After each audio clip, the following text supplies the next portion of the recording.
You're listening to WZYE 95.9 FM. You are listening to WZYE LP 95.9 FM. The most influential name in Caribbean radio in the tri-state area. Broadcasting from East Orange, New Jersey. The most influential name in Caribbean radio. WZYE 95.9 FM.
They confuse us with so much life.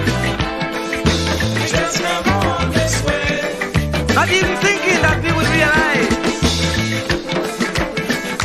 And if we criticize, we could be ostracized. We don't know who to trust.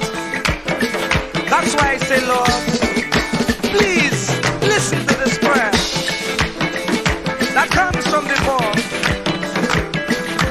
Please send us another Moses again. Oh, we just can't go on this way. Please deliver us today. Time to make them oppress us stay. So the children could see their way. Make them get on their knees and pray. Then I'll be up to judgment day. Oh, just can't make it this way. Please deliver us today. Be like the Israelites did. Please send us another Moses again. Lord, we just can't make it this way. Yes, deliver us today. Oh, we just can't go on this way. No, we just can't make it this way. Please listen to what I say. Yes, hurry up with judgment day. We just can't make it this way. No, we just can't make it this way. Must we get old and gray? And the children can't see their way. Oh, we just can't make it this way. Oh, we just can't make it this way. We like the Israelites living there. Please send us another Jesus again. Oh, oh, oh, oh, oh, oh. Oh, oh, oh, oh, oh, oh. Oh, oh, oh, oh,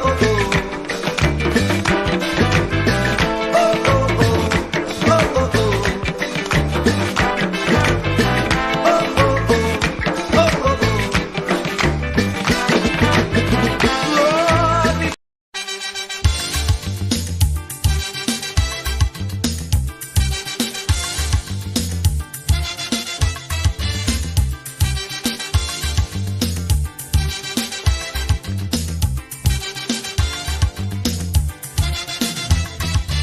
I say you get up one morning, your elders have something.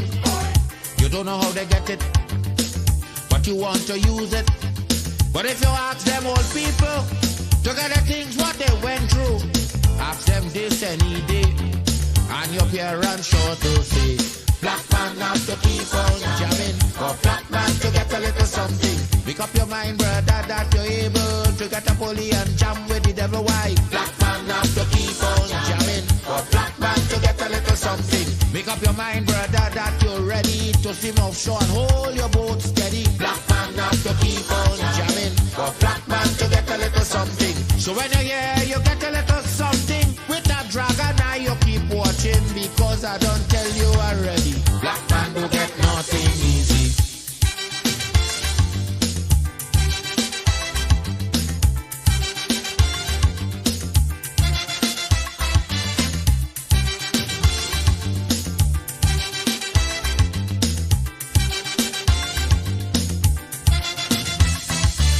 I say you get up one morning, and oil money running.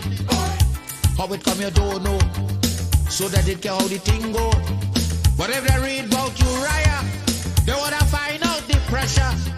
How we get so much old hell to get a penny from TLL. Black man have to keep on jamming, for black man to get a little something. You got to take up your own cash money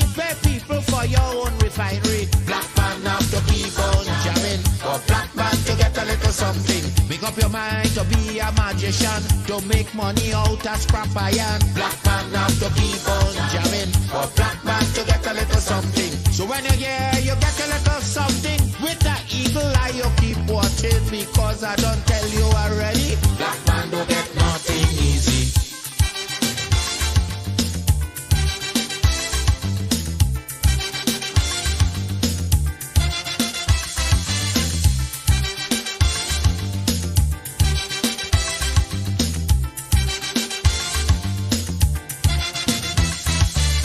Say we got up one morning, independence happening, getting the thing come easy.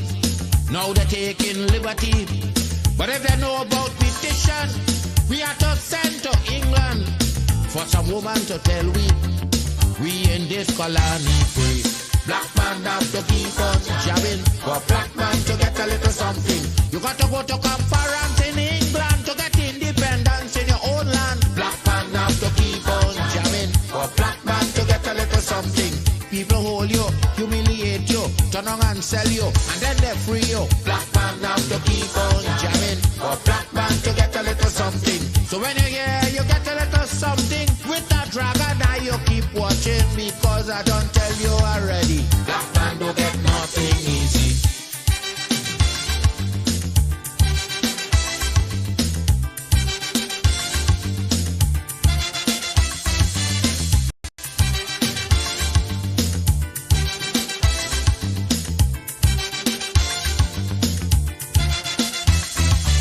So when a black man gets something, he got to start thinking to get it there easy.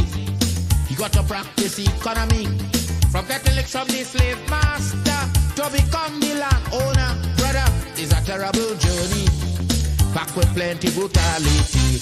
Black man have to keep on jamming for black man to get a little something.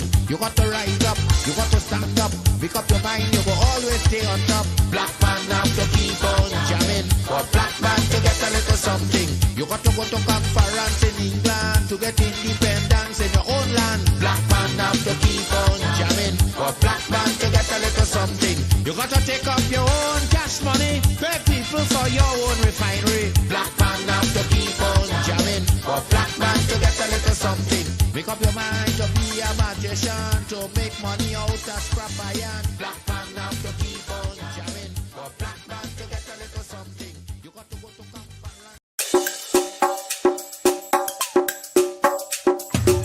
Keep me as the apple of thine eye. Hide me under the shadow of thy wing. O Lord, my Savior. It's so hard to deal with personal struggle. So sad when you feel alone in your trouble. It's real hard when you want to talk to a brother. It's so bad because of how some look at you after. So Jesus, cover me while you fix it. Cover me while you fix it. Cover me while you fix it. Jesus, cover me. Cover me while you fix it. Cover me while you fix it. Cover me while you fix it. Jesus, cover me. Cover my head. Satan want me dead. Cover my back from human attack. So Jesus, cover me while you fix it.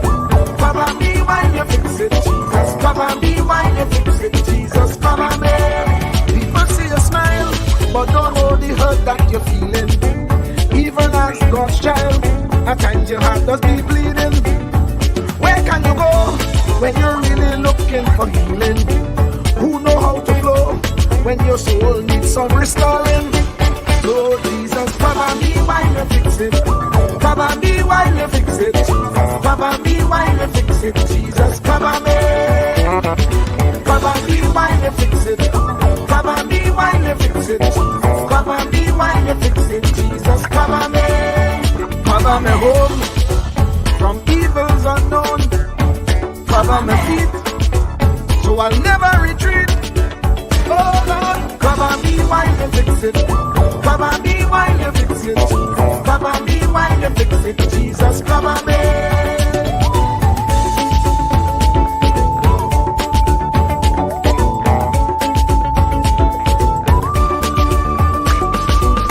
Cover my brother, cover my sister, them who under pressure.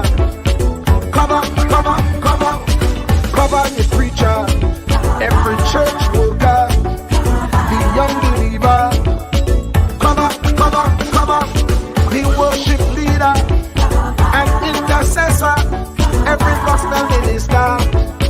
Cover, cover, cover. Jesus alone is the one who has the real answer. The one on the throne is the true and loving Father. He will hold your hand and keep you from going under. He will make you stand and let you know he's a fixer. Cover me while you fix it. Cover me while you fix it. Jesus, cover me while you fix it. Jesus, cover me. Cover me while you fix it. Cover me while you fix it. Cover me while you fix it. Jesus, cover me. Cover me mind. You know the struggle sometimes. Cover me mouth, that the wrong thing wouldn't come out. Oh Lord, cover me while you fix it. Cover me while you fix it. Cover me while you fix it. Jesus, cover me. Cover the Christian in the midst of aggression with the power of your right hand. Jesus, cover, cover, cover them helpless children. Jesus, defend them. Send help from heaven. Jesus, cover, cover, cover all them radio stations that blessing the nation. Grant divine protection. Jesus, cover, cover, cover. Cover me. Cover me. Cover me.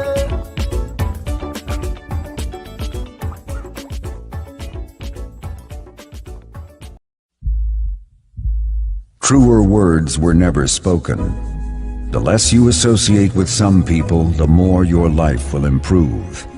Anytime you tolerate mediocrity in others, it increases your mediocrity. An important attribute in successful people is their impatience with negative thinking and negative acting people. As you grow, your associates will change. Some of your friends will not want you to go on. They will want you to stay where they are. Friends that don't help you climb will want you to crawl. Your friends will stretch your vision or choke your dream. Those that don't increase you will eventually decrease you. Consider this. Never receive counsel from unproductive people. Never discuss your problems with someone incapable of contributing to the solution, because those who never succeed themselves are always first to tell you how.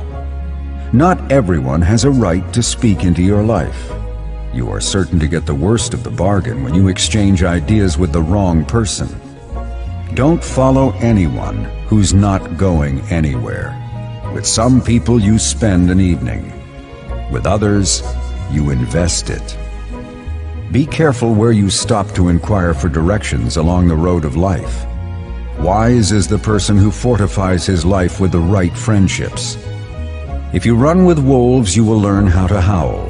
But if you associate with eagles, you will learn how to soar to great heights.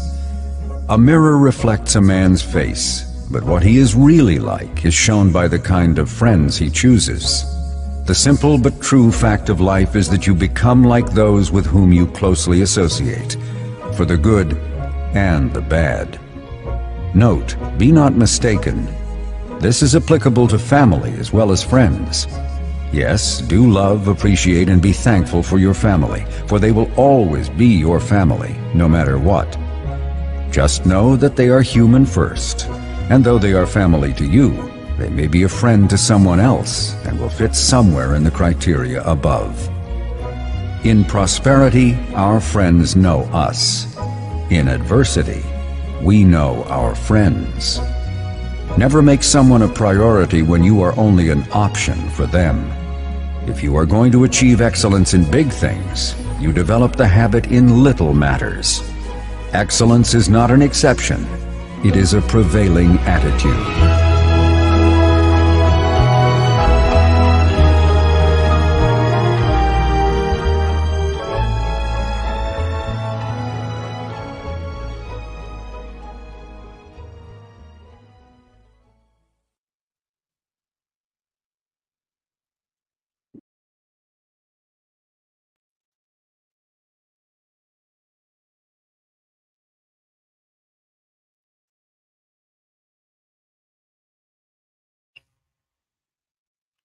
Yes, indeed. I'd like to thank each and everyone for being here in the village with us on this Monday evening. I feel my way out here.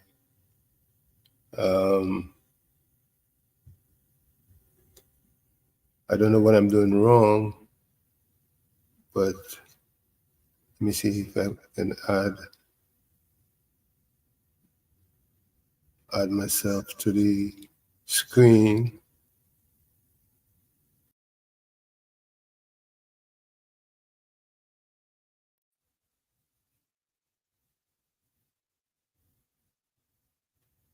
I don't know what is going wrong, but something I'm not doing.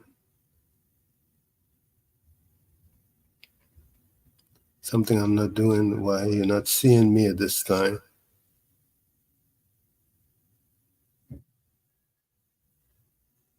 But I'm here. I'm here in the village with you, and I'd like to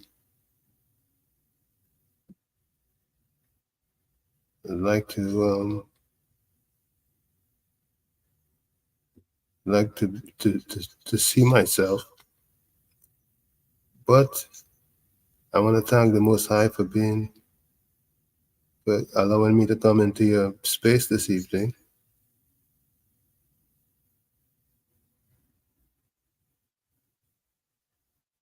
I don't know what I'm doing wrong, but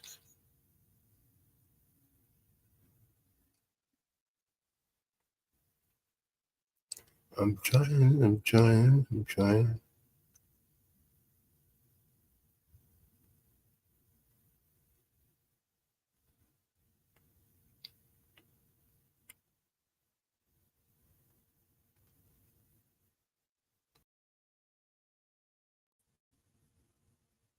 But tonight, I want to call tonight's show Real Solutions or Solutions,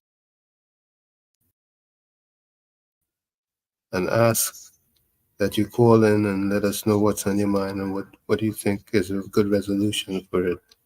The number to call in here on the show is 973-609-6509. That's the only number we're going to be using and taking calls from today. Again, this is Uncle Tommy. The show is In the Village with Uncle Tommy and Professor Wall Street. Wall Street is on vacation, so I'm here by myself for now. Hopefully tomorrow and Thursday I'll have Aisha with me, Aisha Wells with me. So I look forward to that. But meanwhile, you can call, you can share the live, and we can talk. We can talk as big people as to what you think is a good solution to some of the issues that are burning you up, because I know there are many.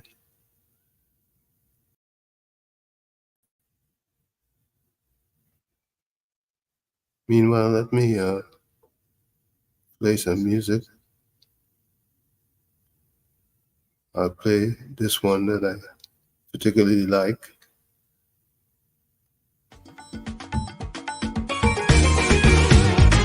Hey, hey, oi, oi.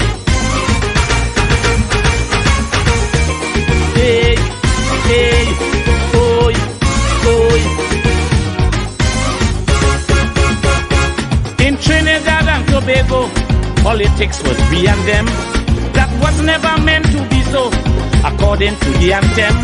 But ethnic insecurity was maintained to divide us by some people in the country to sow the seeds of distrust.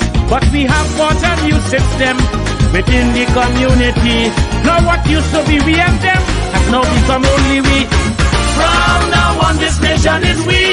From now on it is you and I. From now on it is unity. From now on we flying high. All the races have come together to build a better country and create a brighter future for the whole society.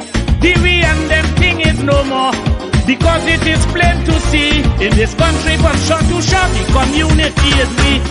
No more we and them. From now on, this nation is we. No more we and them. From now on, this nation is we and we and we and we.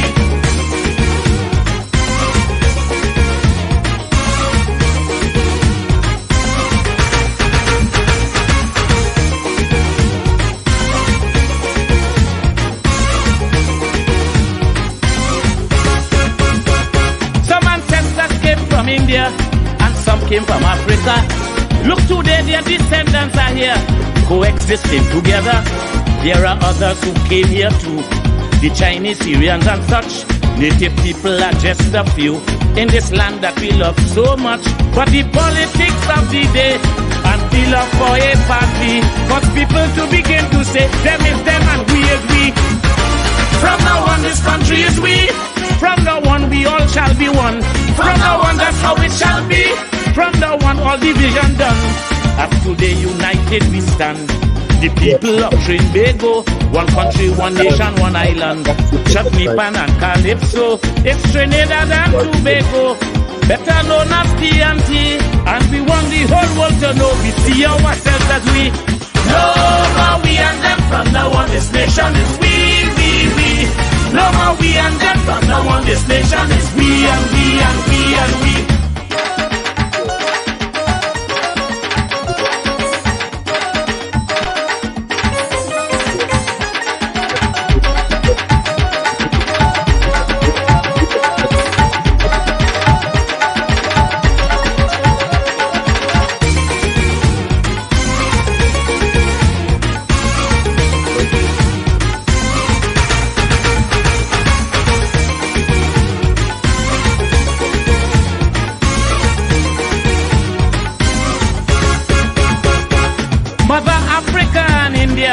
In this nation is no more, and Mother China done disappear, gone away for good I'm sure.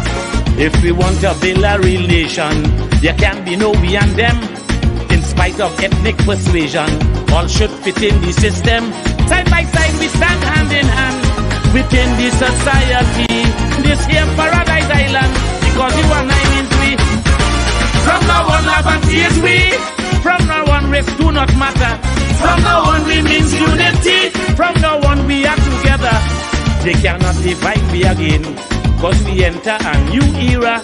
United we shall all remain, looking out for each other. Eric tell me matter they done. Today it is plain to see a new paradigm has begun, and that paradigm is we. No more we and them. From now on, this nation is we. No more we and them. From now on, this nation is we and we and we and we.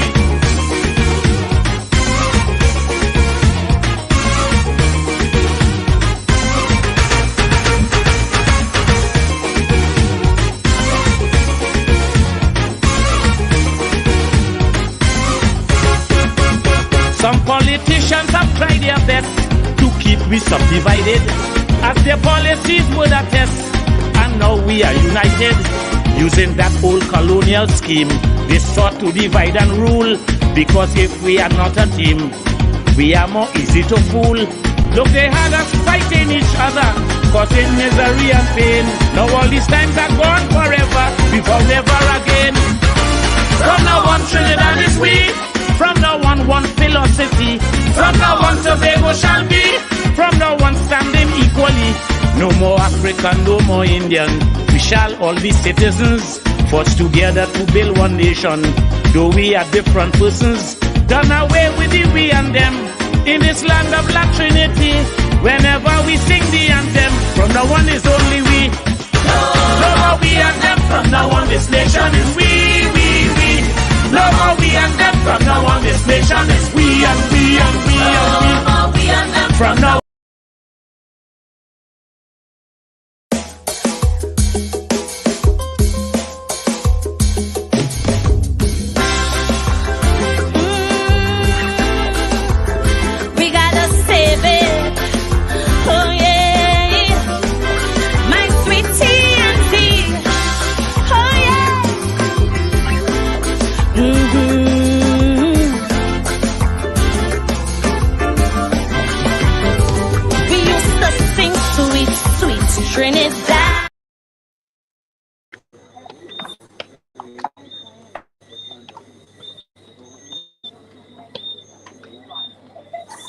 Yes, indeed. We want to thank you for being here with us in the village on this Monday.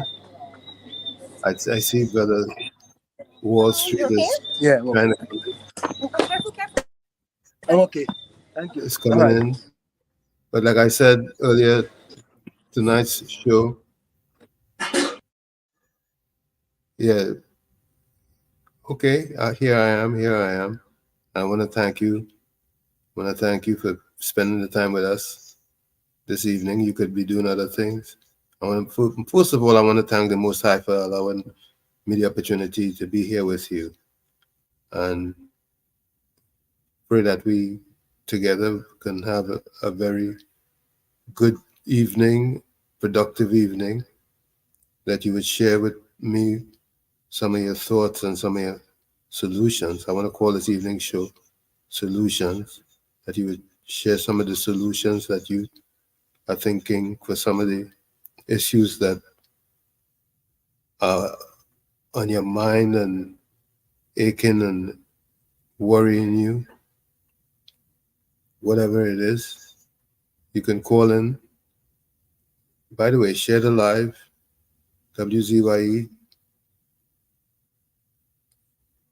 on.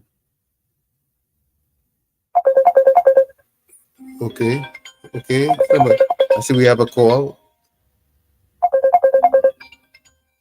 Caller, you live? Can I just tell me? Yeah, did I just answer them? Well, yeah, your vacation. Miss Anthony, you're going on your vacation and you ain't seen that well. We, but I hope you enjoy it. I hope you enjoy it with your family. You know, you have fun. You know, so Mr. Tony. Yes, Mr. Florida. Yeah, Thank you for calling. So you, yeah, no problem, sir. So you holding on the fort. So Well, I'm doing as best as I can. Yeah, you will do a great job as always. So this is my contribution tonight, right? For the first hour, however, let the callers call in and let me start to deal with the young people in Trinidad, the children that go to school. And let me hear the callers from Trinidad calling. What do you think is the best solution to solve this violent behavior they have at school? And what is the solutions we could implement to get back education back on track? You know, so I don't know if you have an agenda set out, but this is why I really want to hear people's solution in Trinidad, you know, so that UNC will hear it and PNM will hear it. Mr. Florida, what do you think? Well, with my personal view when it comes to the violence in school, I think we need to, you know, yesterday I had that guy on, I was working yesterday back home and I watched it in the night. He have military training. I believe that military training at secondary school should make it compulsory. We are talking about the weapons and arms and stuff. We're talking about the discipline factor. Right. You know, and I think if something should be introduced in the school curricula to help them military training, you know, like focusing behavior patterns, when to notice, teach them a little bit of self-defense, how to self-defend yourself, teach them how to read people when they're in a violent nature, how to avoid certain situation, teach them, you know, counsel them how to be able to deal with depression, how to deal with stuff that is going on home, you know. These are variable things. And the second one now with education, I think children to make a mistake by placing every student in a secondary school. Because I believe if you don't make the grade, Mr. Tony, you can't place them in schools where people make the grade. You have to have a different establishment for them because they are slower learners and they absorb education slowly. A lot of them go to the school and they cannot function properly and cannot write a proper sentence and they get frustrated. They cannot read. When they do exams, they're always feeling. And the thing is, well, a lot of them don't want to see people laughing at them, making them feel as fools and idiots.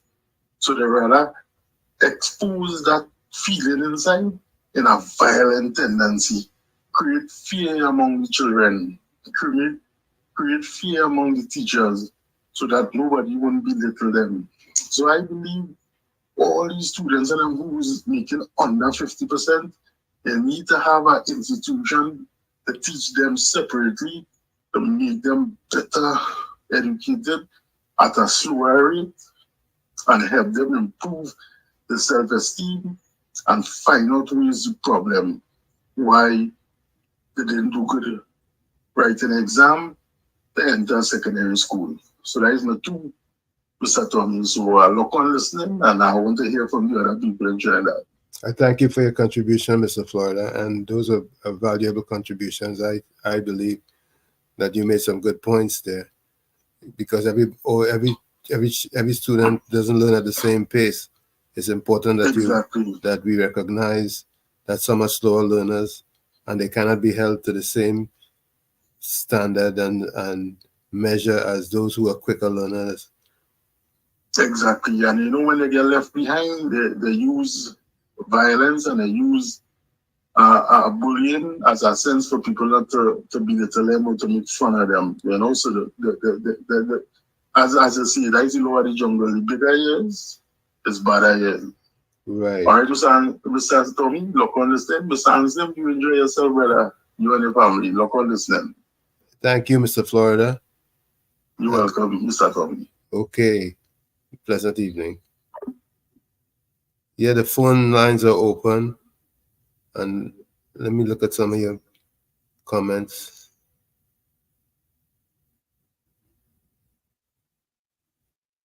Yes. Yeah, you're in the village. You're in the village this evening here with us. And of course, first in the chat today was Hailey. Welcome to the village. We have Clifford next. And we have Hanif. Hanif, you're slipping a bit, but I know you're still here, and I appreciate each and every one of you in the chat.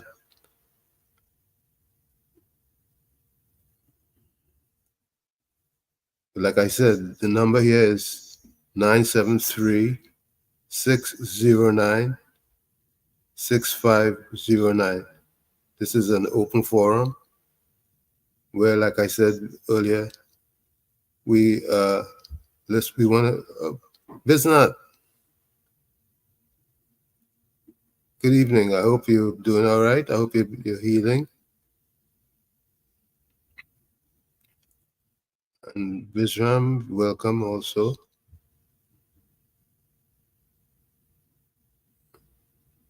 Of SAS Net, SAS Incorporated, LLC, whoever you are. He says use the camera button. All right.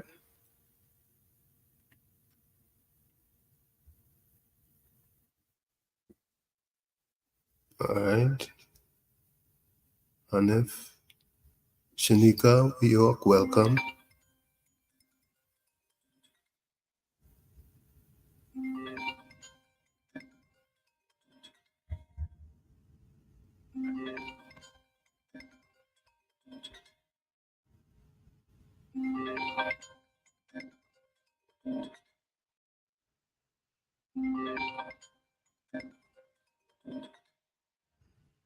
I don't know why. I saw someone calling, but it didn't come up on the screen.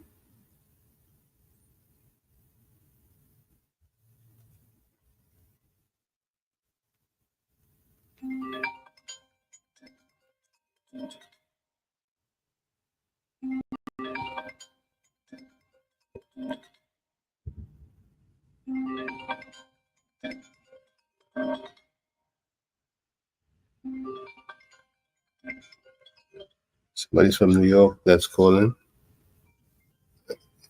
It's not coming up on the screen. Let's see what's going on here. Maybe I'm doing something wrong. I don't believe so, but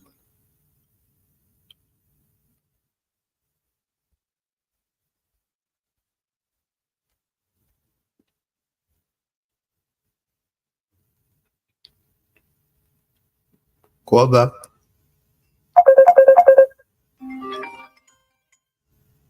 Thanks for the call.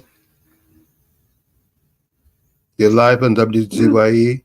Hey, Mr. Tommy, I call back to see if it's working. Yes, it is working. Someone was calling, Right, but it didn't ring. All right, no, Well, I all guess, right, no problem. Let it call back. yeah, I guess they were calling the regular phone. Call on WhatsApp. These are WhatsApp calls. All right, Mr. Tommy, look on listening. Thank you. Yeah, they were calling the phone straight. Call WhatsApp 973-609-6509.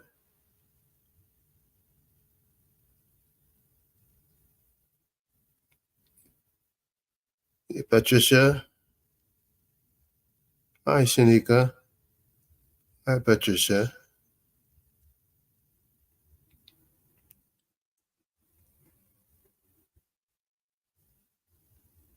Patsy Hutchinson. Diana Benskin. How are you doing, Diana? The storm. How are you? I hope you're having a good evening. Give us a call on WhatsApp.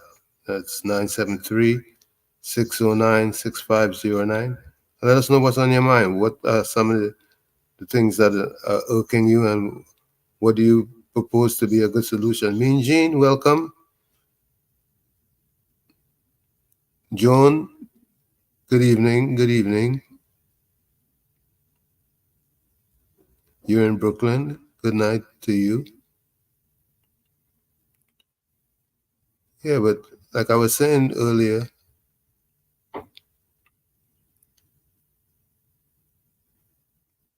there are a lot of things that are going on.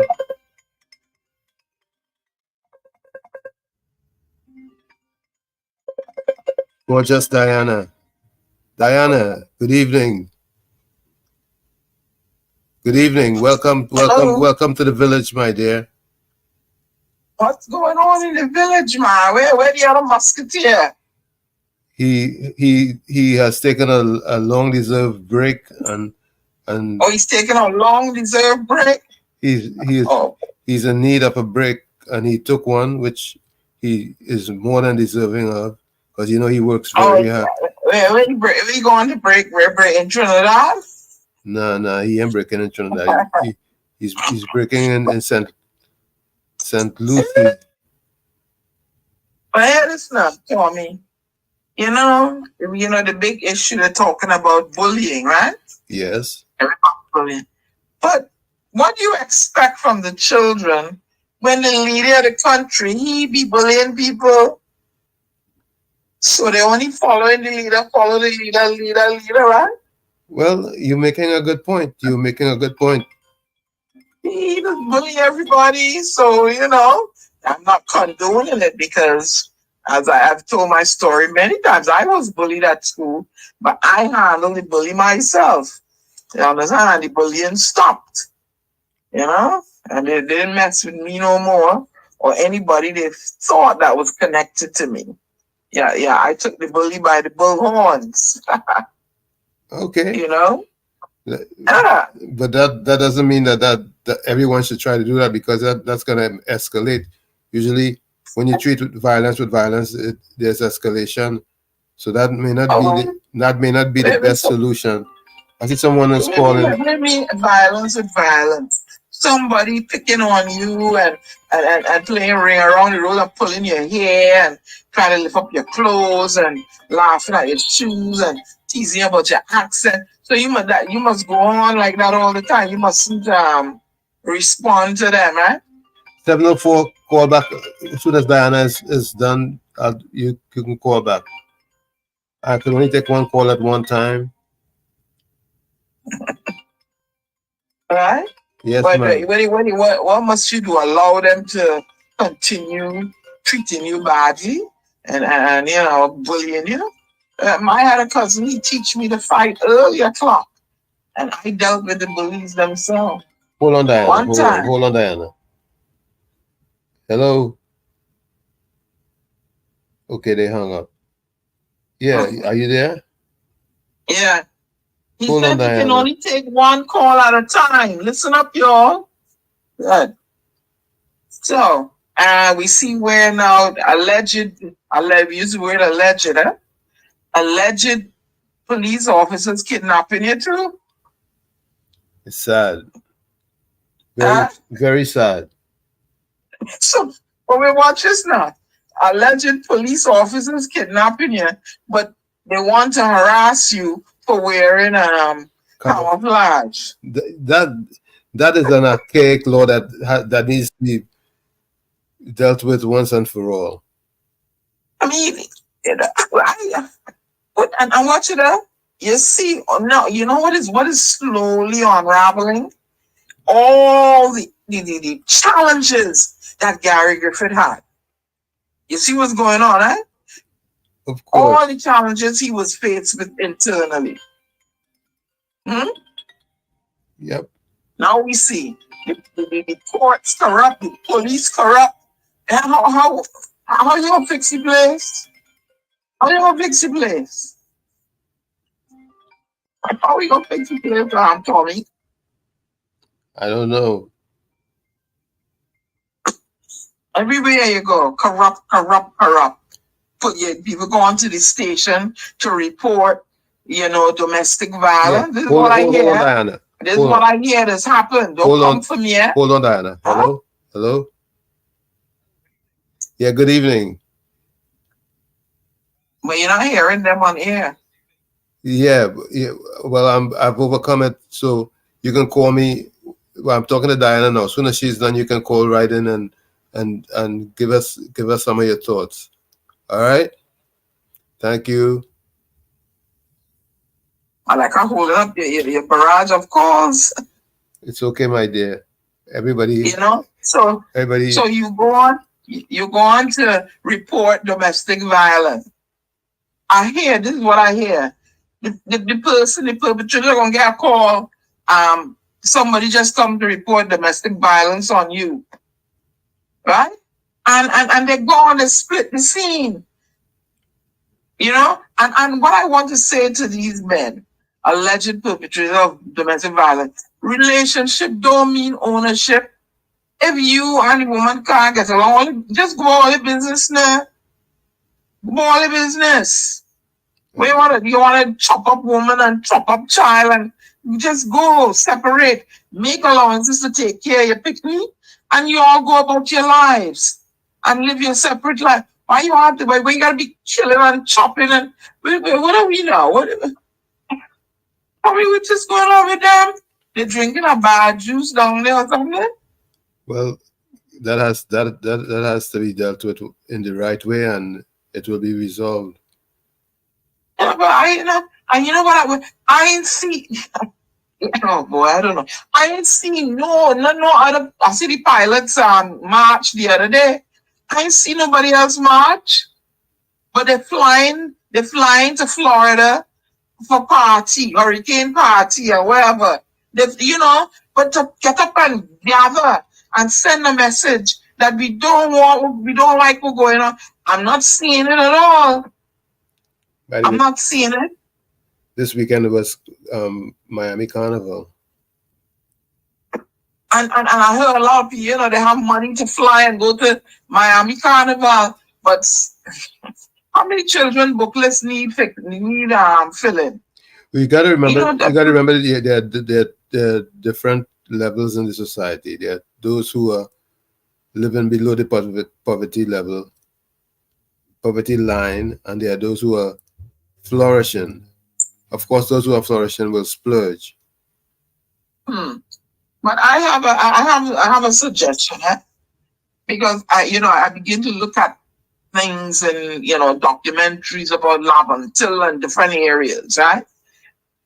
And they should pass a law, like how we have a quota law up here where corporations must hire X amount of, right, and X amount of people and X amount of ethnicities and all that. Yeah, affirmative action. Trinidad? Affirmative action.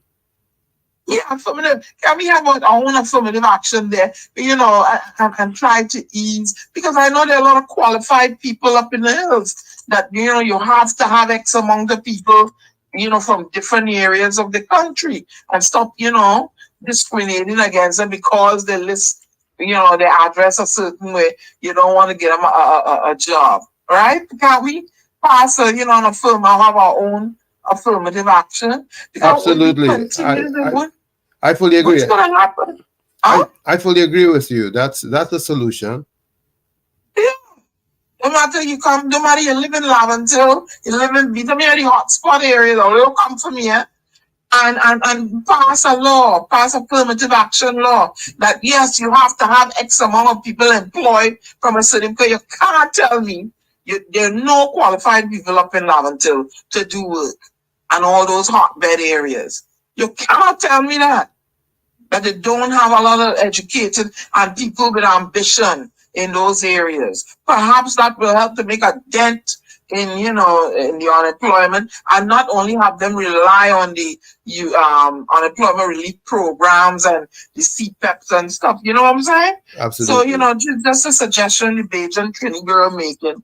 But they just want to cuss me and tell me to haul my Bajan tail. No, I don't worry.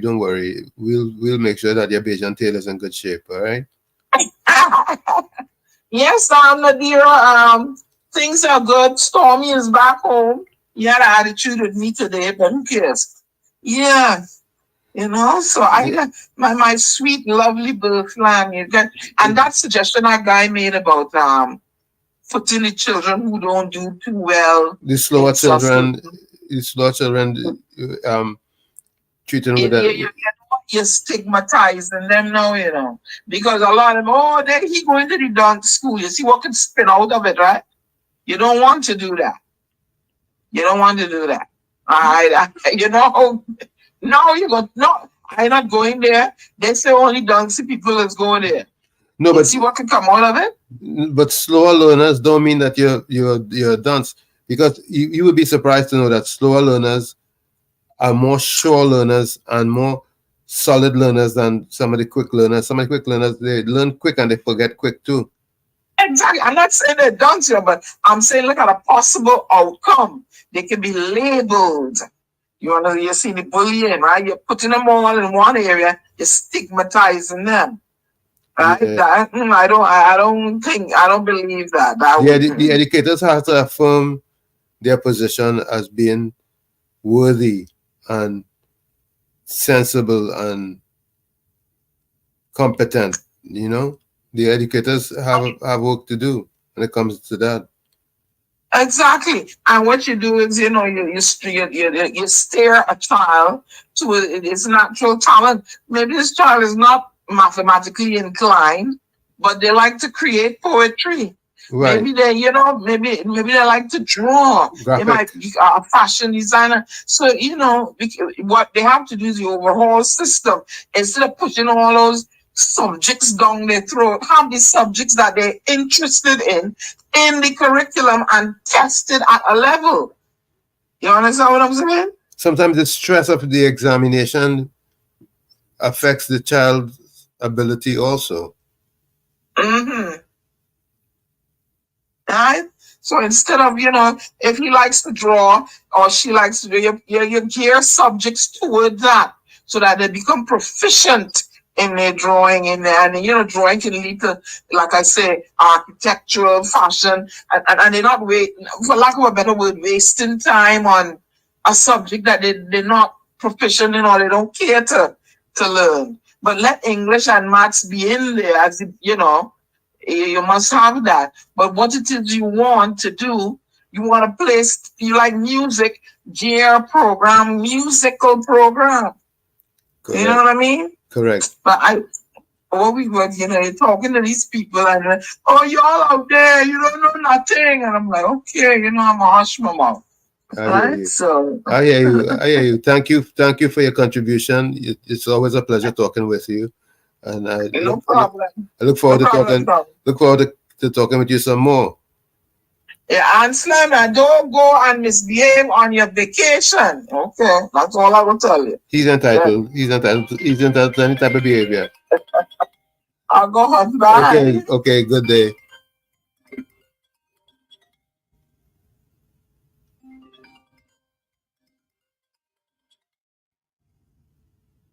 Is this a WhatsApp call?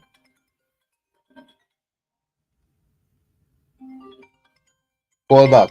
Call me back. Call me back so I can get you on the show.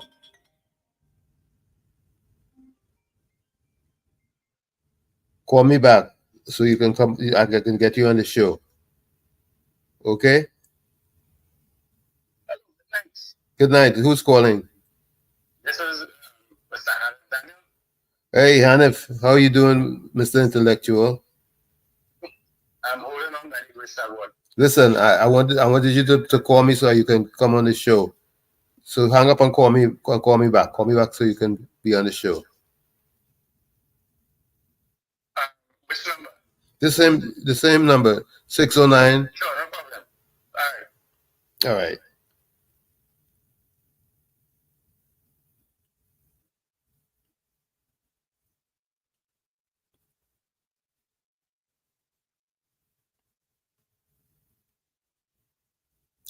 Yes, indeed. Yes, Mr.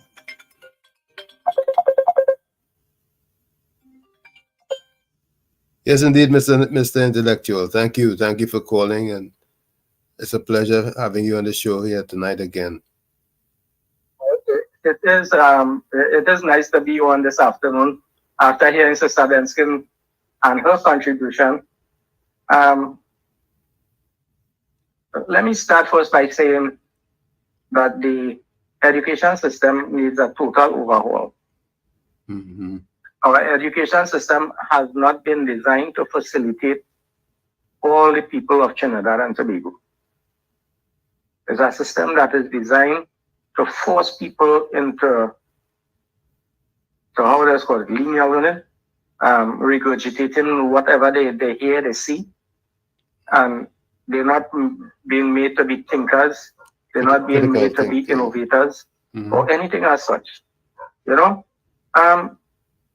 education is not just mathematics, as Mr. Benskin was pointing out, that look, music, art, the culture, the way that we relate to people, simple things like civics and stuff like that.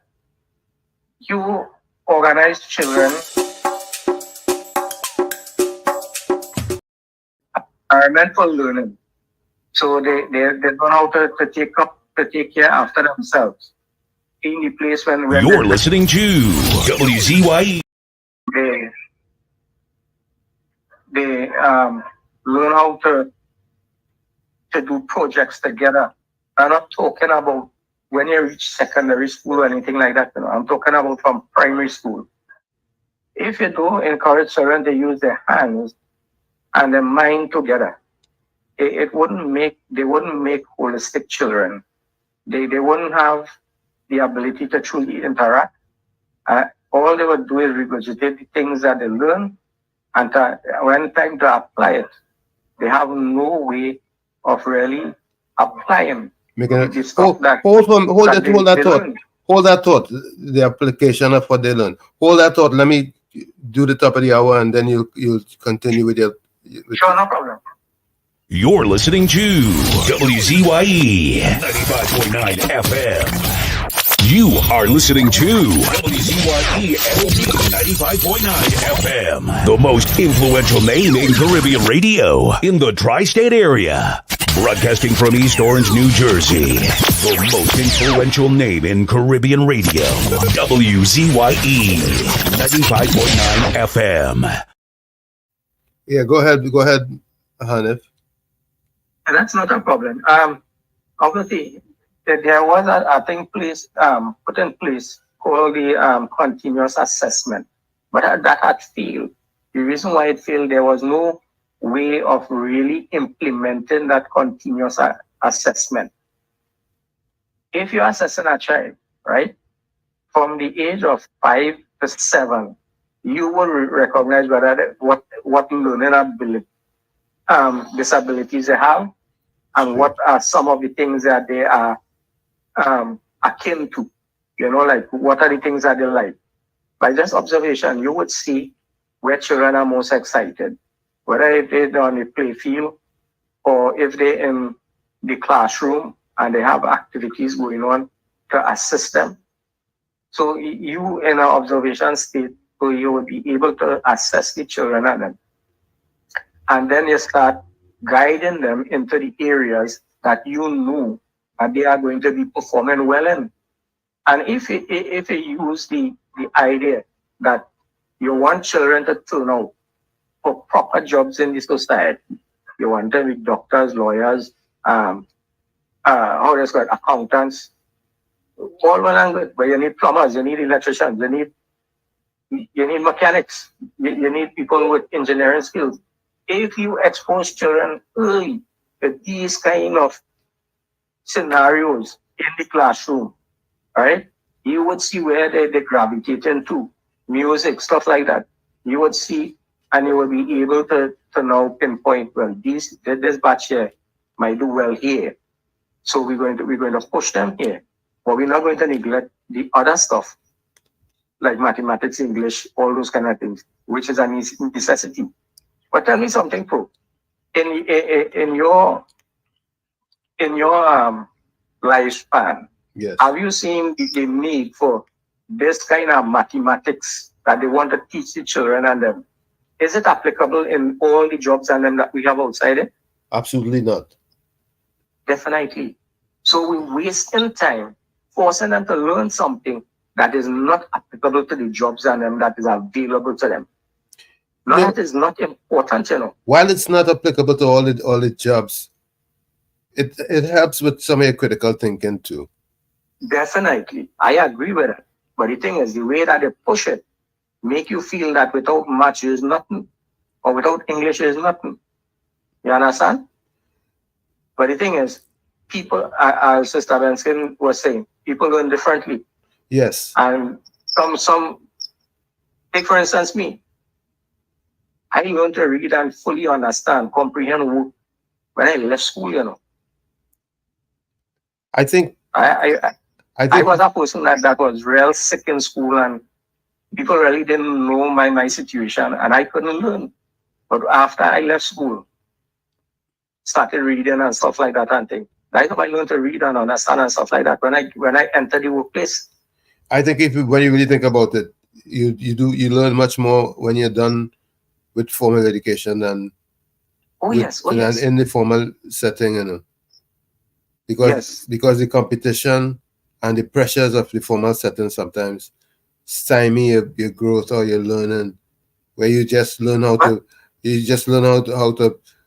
cram and regurgitate and that is. But I was never one like that. In fact, in school, right?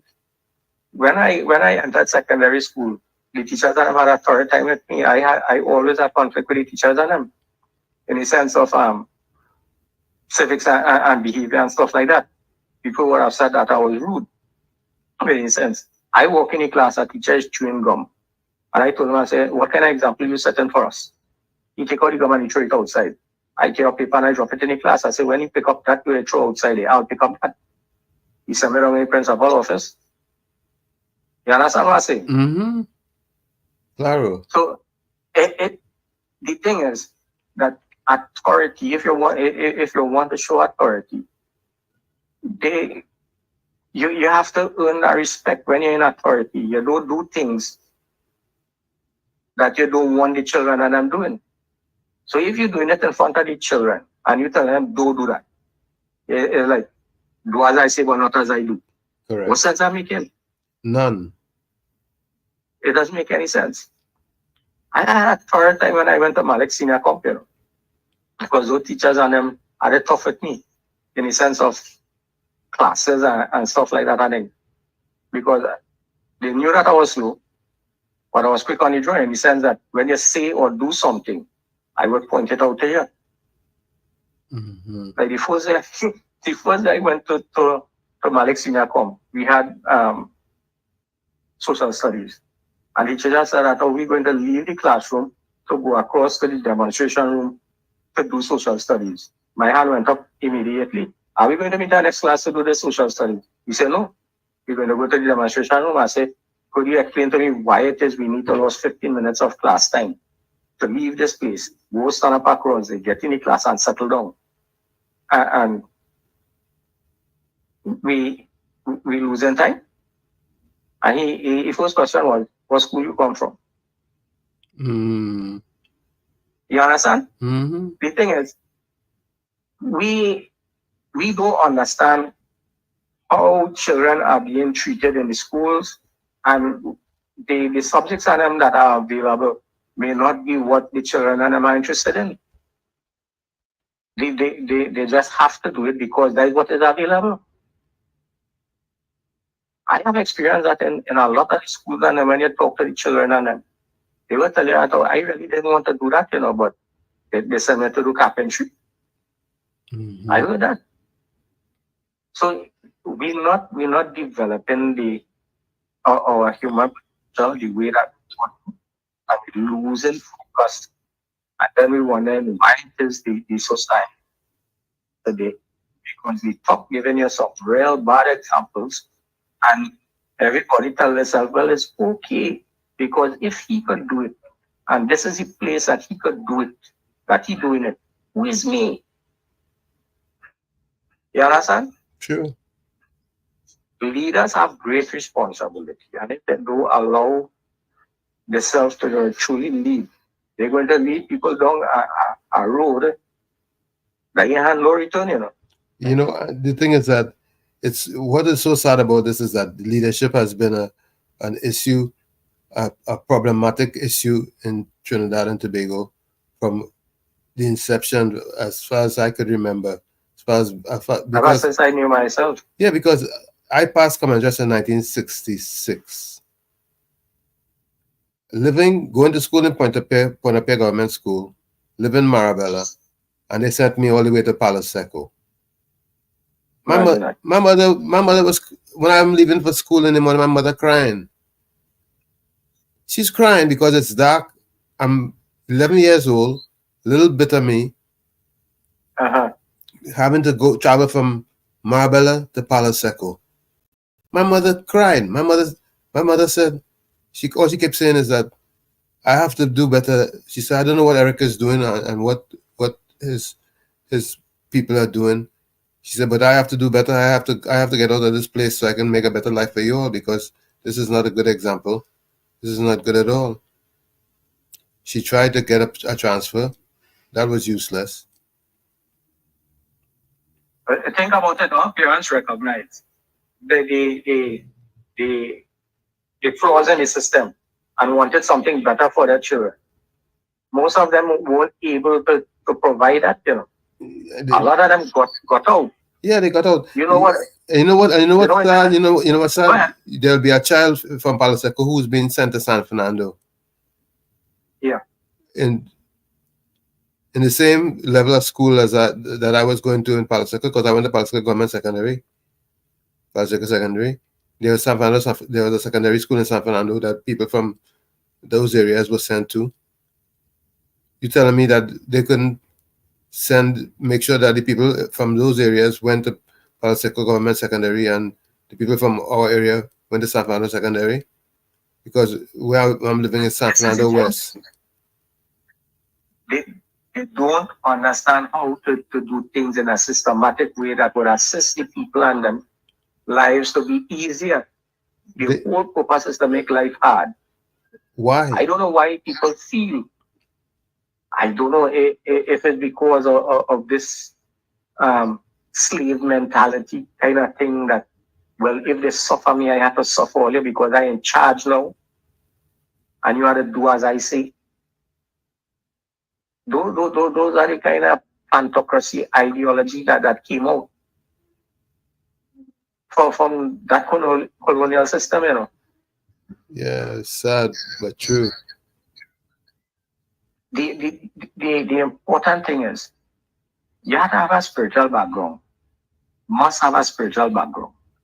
You have to have children grounded, knowing truth from error, right from wrong, doing things that is constructive, learning how to resolve conflict, learning how to do things that would benefit each other. Yeah. And the only way you could do that, when children have to go to a classroom, They have to interact with each other. They have to participate in the activities so that they could build relationships. They would learn how to build relationships. They would learn how to build friendships, and they would learn how to maintain those friendships. Even though they have issues, they would be able to resolve it, but they don't have that again.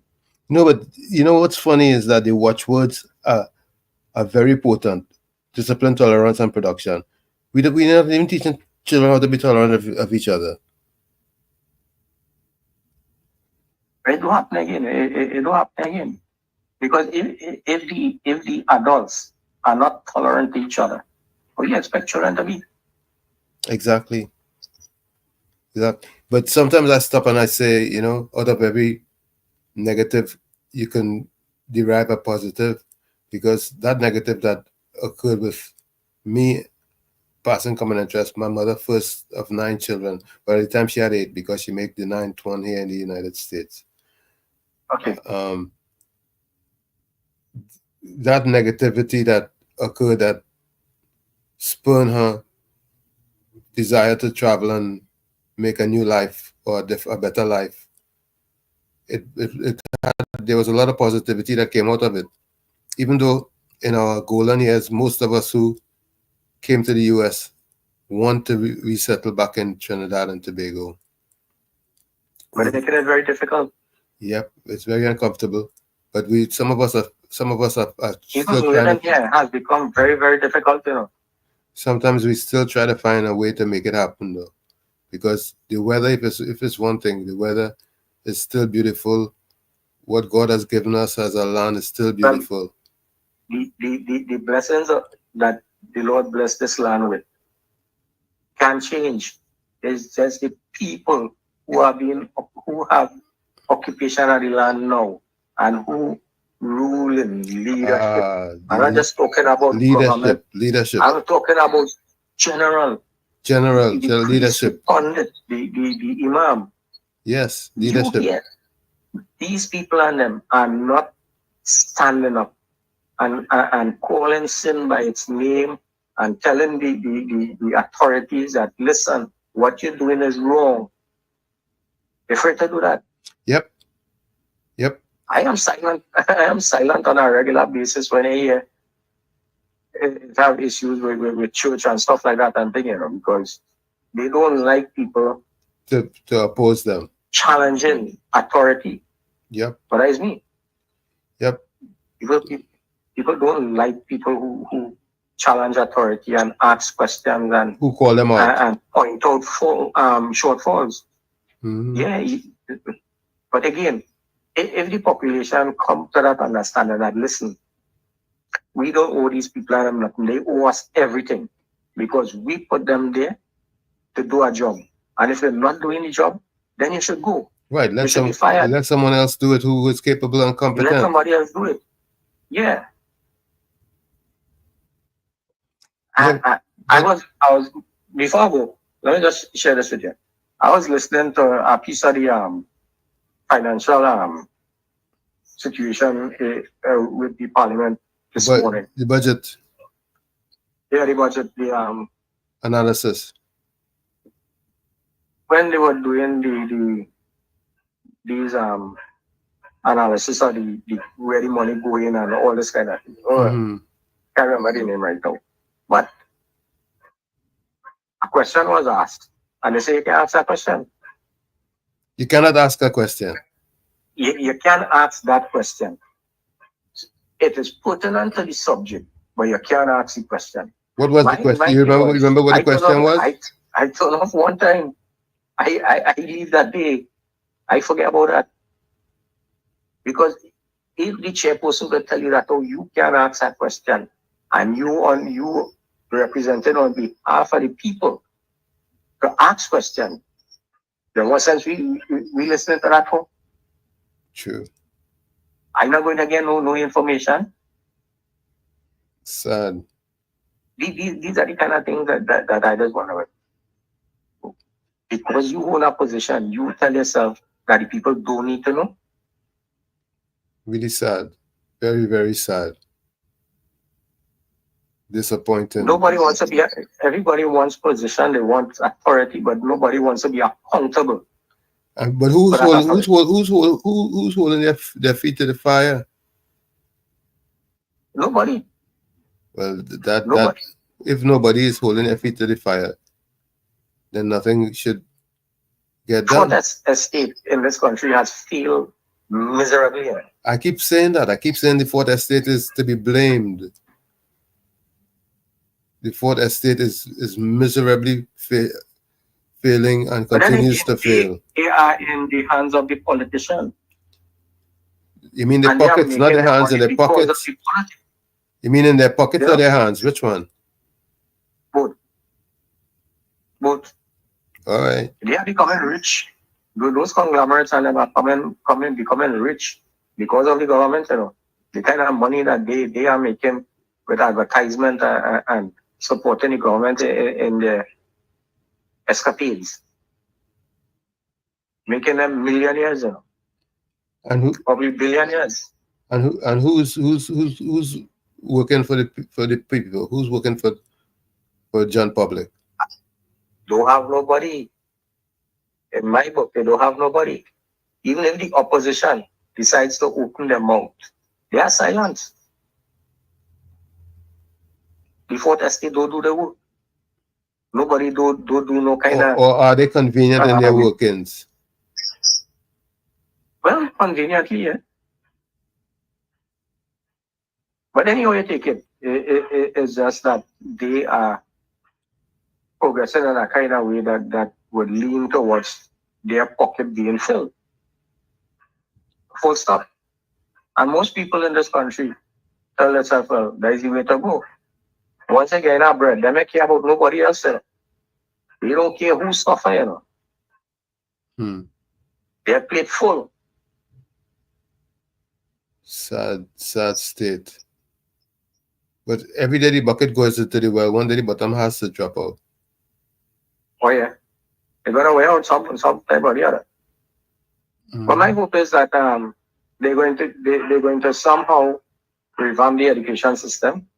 They're going to introduce and it's not a hard thing to do. If you look at Switzerland and Japan and China and those places, and then you look at their education system and how their children progress, it's not hard to implement those programs on them here.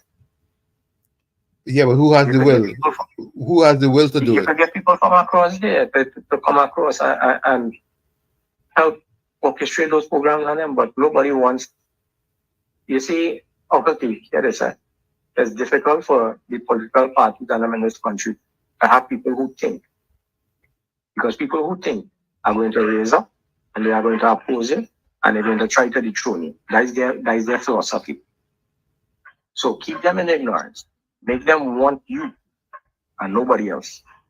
That's what the system was made for.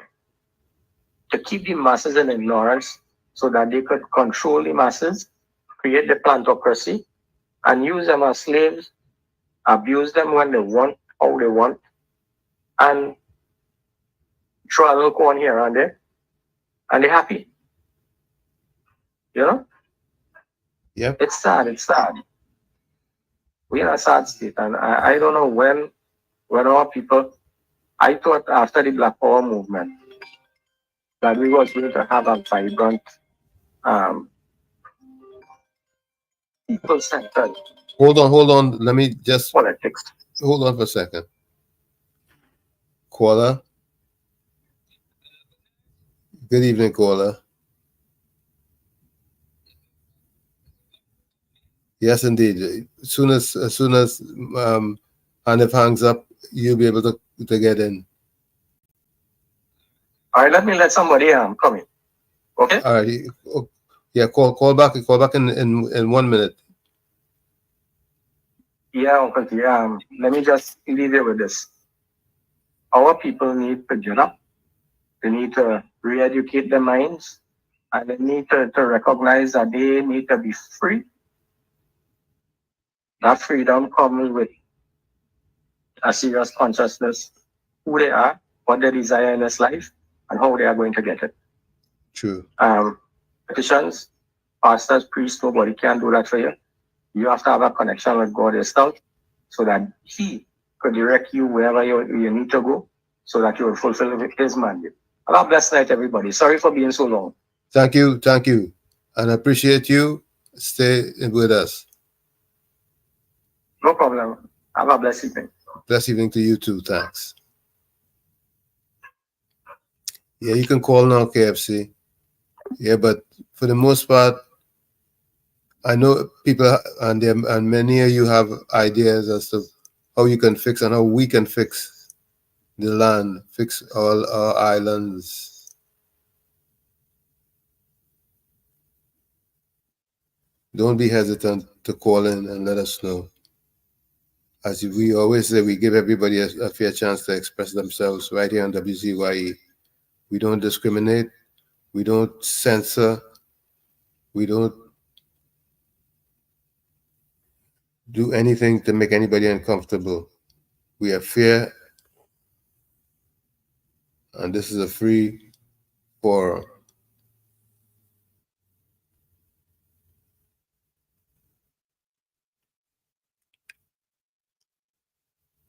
Yes, indeed. This is WZYE 95.9 FM in East Orange, New Jersey, where we are balanced, fair, free, and everyone has a voice here. So you can call us on WhatsApp at 973-609-6509.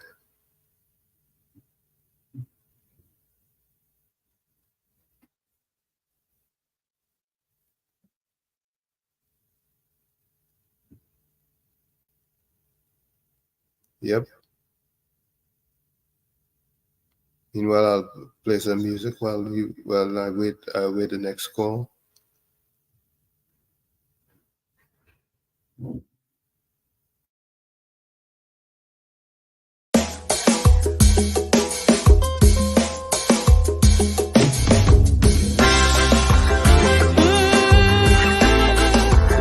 We gotta save it. Oh yeah. Caller, you live. Hi, good night, Uncle Tommy. Good night, and thank you for calling. You're always welcome here. You're up in solo tonight, man? Yes, sir. I'm flying solo.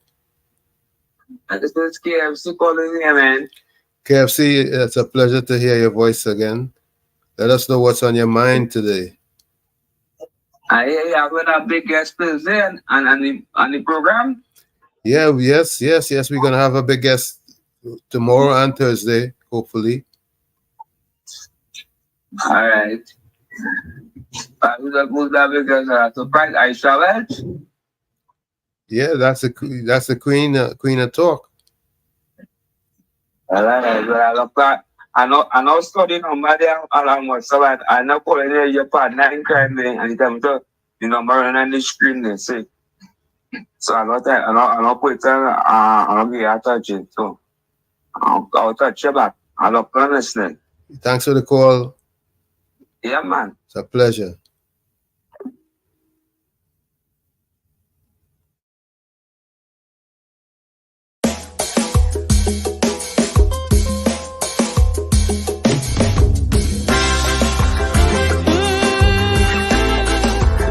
We gotta save it.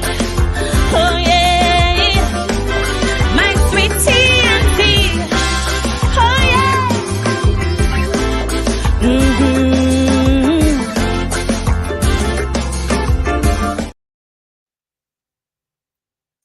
Call back, caller. I touched the wrong button, so I hung you up. Call back.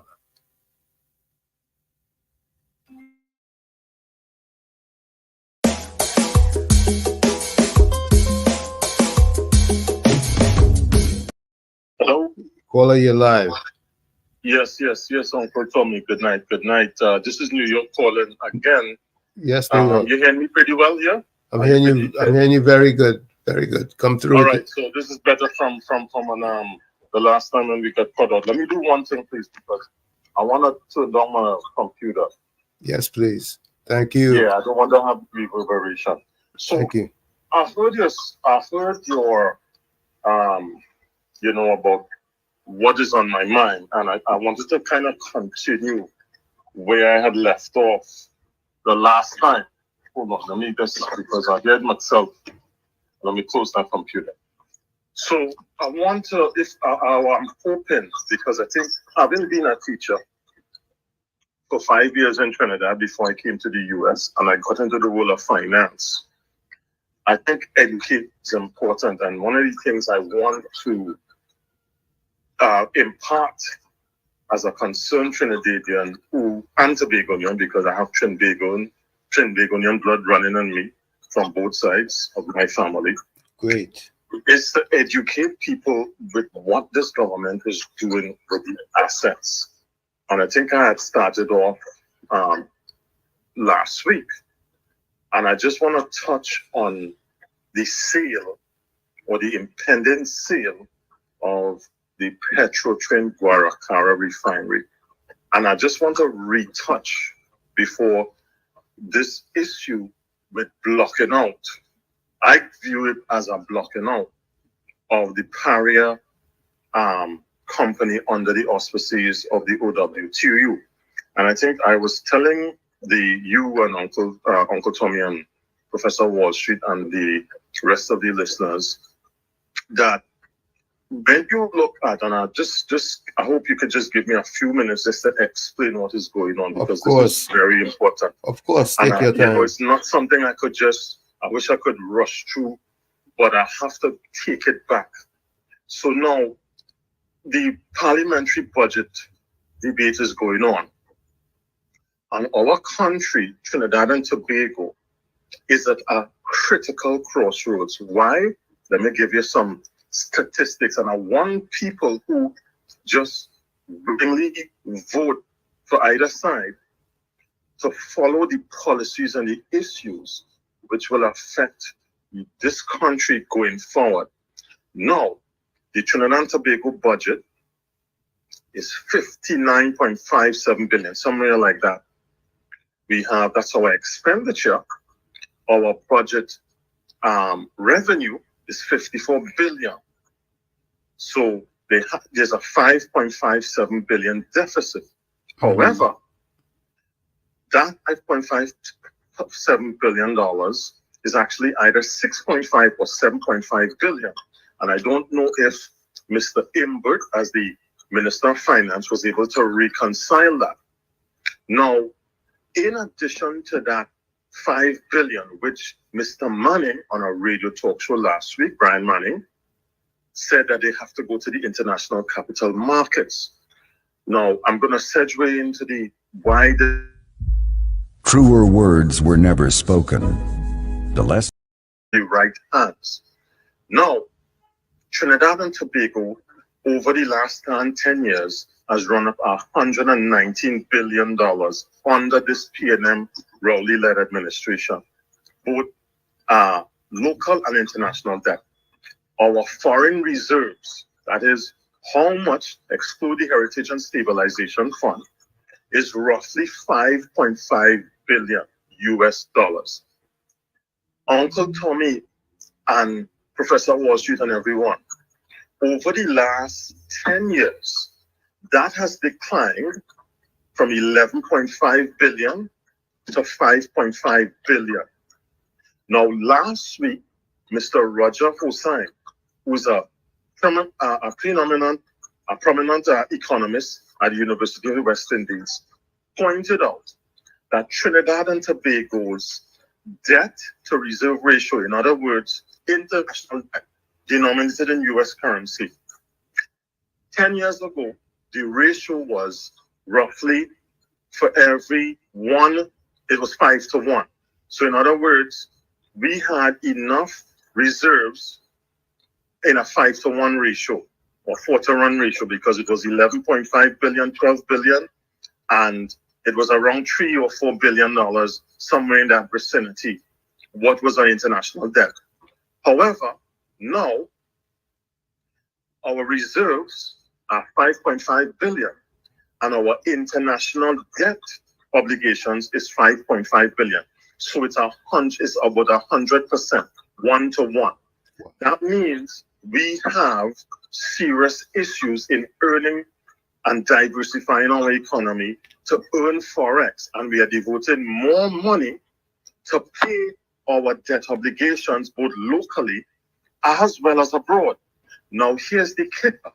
They won't tell you in the national budget, in addition to the 5 billion that Mr. Manning is talking about, that's the budget deficit for 7.5 billion. They are actually going to the capital markets to raise about 10 to 12 billion.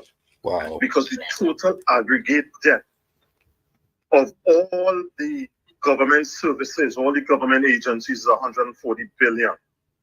Now, I just want to point that out and why it is important to focus on Petrotrin. You see, as I told you, Uncle Tommy and Professor Washington and everyone, that if you're not diversifying the economy sufficiently and you're depending on oil and gas and petrochemicals, and you're not doing it in the capacity where 80% of our cash reserves come from those three areas, we are getting into problems because we have production and we have price issues. So we have our revenue issues, and they are telling us, the Trinidad and Tobago citizens, to hold on until 2027. So this is why I had pointed out that they are in this budget going to sell assets, and they have already indicated that they're going to sell the 49% shareholding in CLICO, not CLICO Investment Bank, CLICO Insurance Company. Okay, they're also going to divest possibly of maybe TSTT. Right. And there are other assets such as this Petrotrin refinery. So now let's get into what is going on. Now, I pointed out that the company I worked for was intimately involved with not only Petrotrin at the time between 2000 to 2010, but it also was intimately involved with PowerGen. So I am very cognizant, I am very aware of how things are structured. So now let's get to what Mr. Young said in Parliament. But I need to go back slowly to explain something. Back in 2008, 2009, the government of Trinidad and Tobago's credit rating, remember, Corporation Sol, Mr. Conenberg, is responsible and the head shareholder for Petrotrin. Now, back in 2009, they ran into cash flow issues. They had the gas to liquids issue with Malcolm Jones. They had an expansion of the buildings, and they had some reconstruction that they would do for engineering services. Petrotrin ran into problems, cash flow issues. And at that time in 2009, when international bond rates, a bond is an obligation that you sell. You have either a debenture, which is a commercial loan, or a bond obligation. And you sell it, I told you, in denominations of $1,000. That's the par value, $1,000. 850 million was sought on the international capital markets. At that time, Uncle Tommy, they floated that bond through Credit Suisse at 9.75%. That meant that for 10 years, they had to pay $97.50 in interest on every $1,000. And that amounted to be, let me tell you, $83.5 million, approximately 83 million every year for 10 years. And then in the 10th year, when the bond was coming due, they had to pay the bullet payment. And this is where the whole issue where Petrotrin should be closed down and restructured, right? And they refinanced the bond. So check this out. In 2018, 2019, when Mr. Rowley came, Dr. Rowley, let me call him PM Rowley, let me give him his dues. I am calling nobody honorable. He's the Prime Minister of the Trinidad and Tobago. I'm going to tell him that. They refinanced the bond. And they paid almost $828 million US over 10 years. When at 9.75%. They restructured the bond and refinanced the bond with new bond holders at 4.75%. And they had a lower credit rating then. But here's the kicker. You will ask yourself, they refinanced the bond, they closed down the company, they paid off the old bond holders, and they get this new bond for $850 million, and they kick it for like 3 to 5 years. So we just paid almost 5 billion TT in interest only on a bond for 850, and we kicked down the deferment. In other words, we didn't pay the principal down. We just extend it, and we pay an interest of 4.75%. So what went on? Remember or recall, back in 2018 or 2019, and I'm going to try to just escalate a little more, they restructured the company, and the international bondholders, because it was oversubscribed, still at 4.75%, they tied the new company. The company was Trinidad Petroleum Holding Limited. Right. TPHL. TPHL. That's the parent company. Right. And they broke it up into 4 entities. Right. Heritage, Guacara, which is drilling and exploration. Right. Carrier, Right. which dealt with the services of obtaining oil, gas, and petroleum products, because they have contracts internationally with people up the road, up in St. Lucia, Jamaica, wherever. Guaracara, which was closed down permanently and would be sent a bit. And then the legacy company, Petrotrin, which holds the Augustus Long Hospital, the lands. They have lands, they have the pension plan, they have a number of legacy assets. But didn't they close down Augustus Long?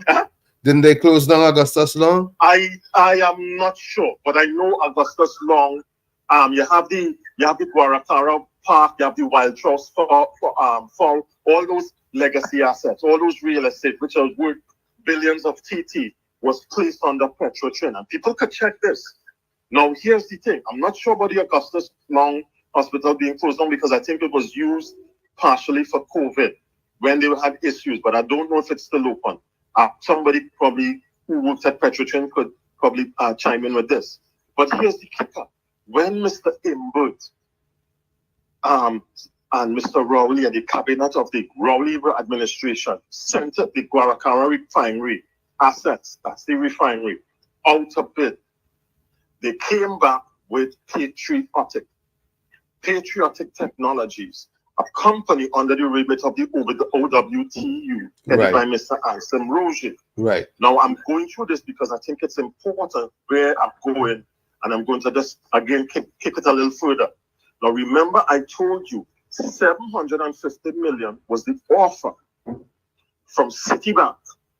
They did the due diligence, and they offered 750 million. Now, Mr. Imbert in Parliament boasted, and he boasted on a stump speech because I think it was local elections coming. And he says only the PNM could give the OWT the ability to own the asset. But he deferred the payment. He said, keep the 750, spin back to the 750. Keep the $750 million. That is the principle on the law, contract law, of what is called reliance. I rely on you because you told me keep the 750. We will defer the loan for 3 years, and over a 10-year period, considering from time back in 2018 or 2019, we'll give you a 10-year loan. A 10 years, you'll have 10 years, to pay back the loan. Now, here's what happened. And I have people, when they say, okay, we'll do this, they start digging in and they start doing more due diligence. And then is when the issue came up. Because again, when they refinance the bonds, the new bond holders, the previous bond was not secured. The new bond of 850 million was secured with the assets of TPHL, which included Guaracara refinery. I want people to understand the previous bond. I don't know what the finance guys at Petrotrin was doing back in 2009, because remember, interest rates were lower, and Trinidad and Tobago had a better credit rating. Yes. when you do an unsecured loan, it's more risk. Yep. So whoever was advising them back in 2009, they should be held accountable. But that being said, we're back in 2019. Now, when they figured out that Trafigura is a company that they do business with Petrotrim. Trafigura is an international trading company associated with one Wilma Ruperti. Listen to the name. Wilma Ruperti is associated heavily with the former Hugo Chavez and current Maduro government. Wilma Ruperti does business with Petrotrim. And Wilma Ruperti's Trafigura came up and gave Patriotic 500 million as working capital. Because the idea was to have Petrotrim, the estimated revenue or profitability would have been in excess of $1 billion US. But Wilma Trafigura made a demand, and the demand was simple.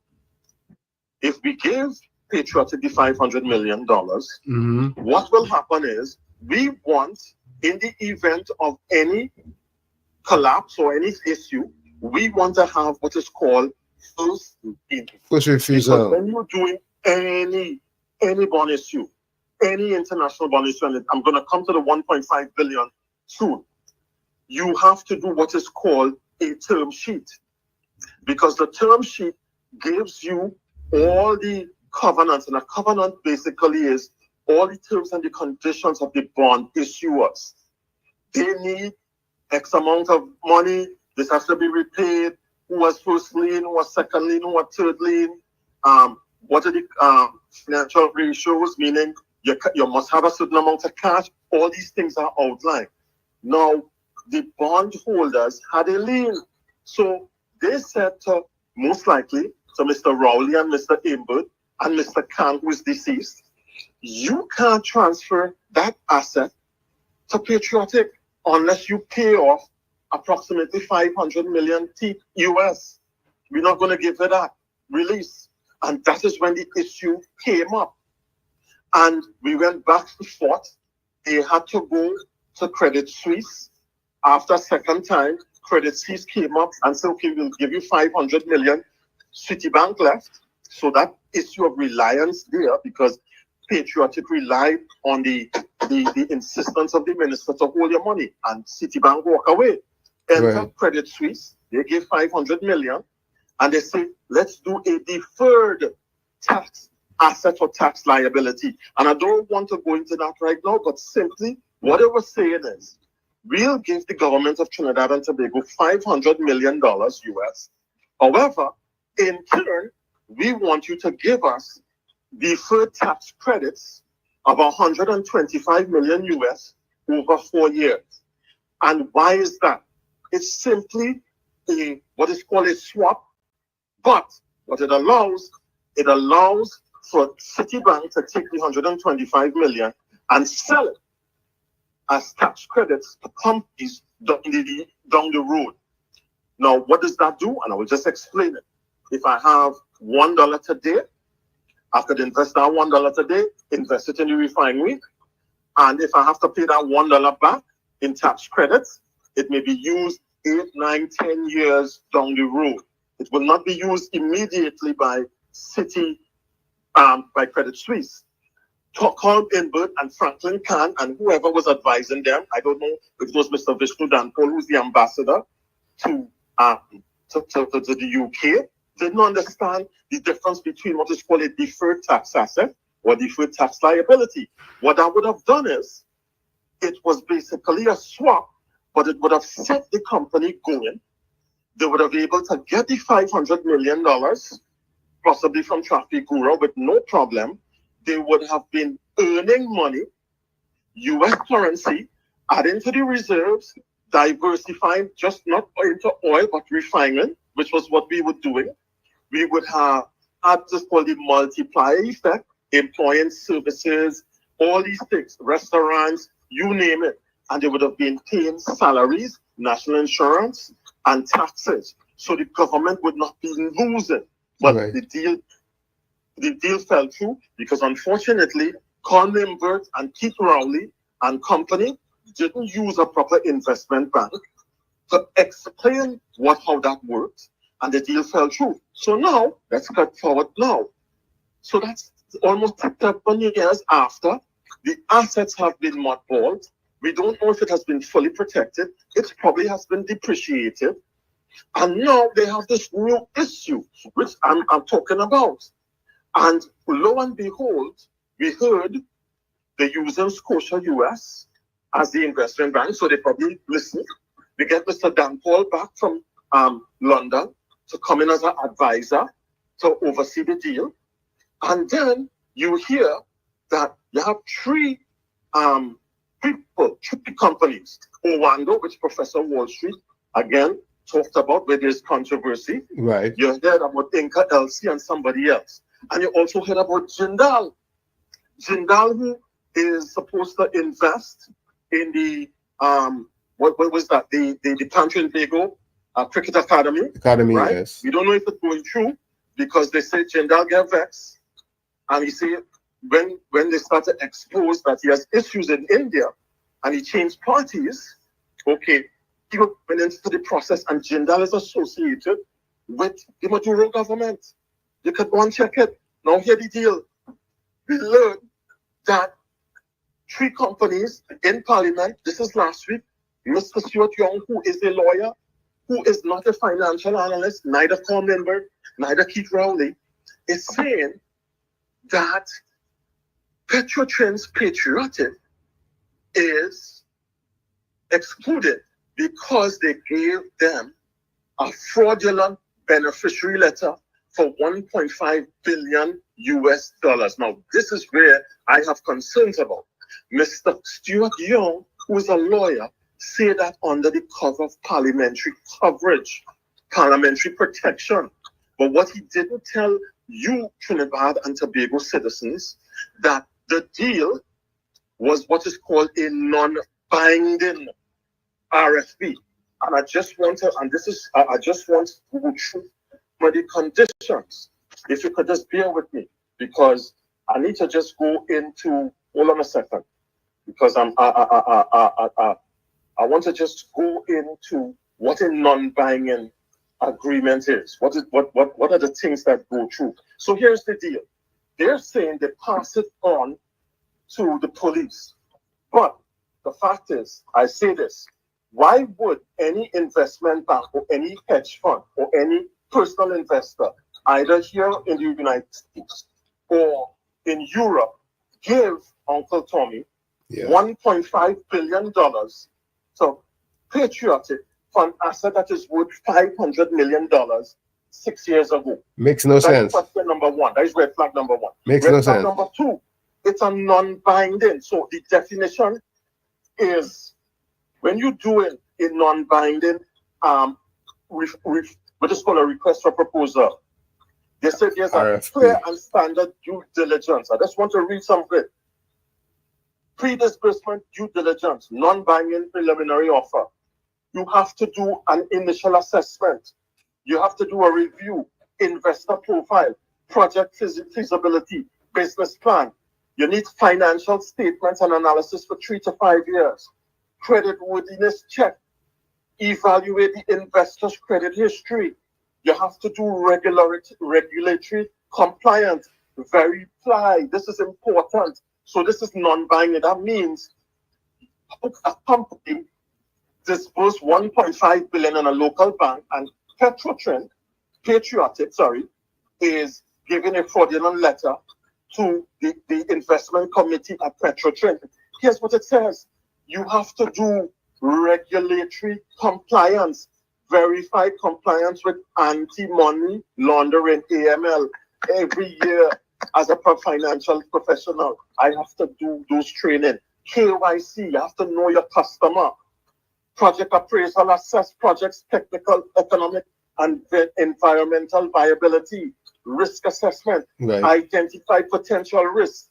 Now, after that, you have to do due diligence, compile findings from pre-disbursement due diligence. You have to do a term sheet, negotiate and sign a term sheet outlining loan terms and conditions. So anybody who's given patriotic, that 1.5 billion has to go through that. You have to do a loan agreement, draft and execute a loan agreement, have to have conditions precedent, fulfill conditions, regulatory approval, and then you don't just give them 1.5 billion.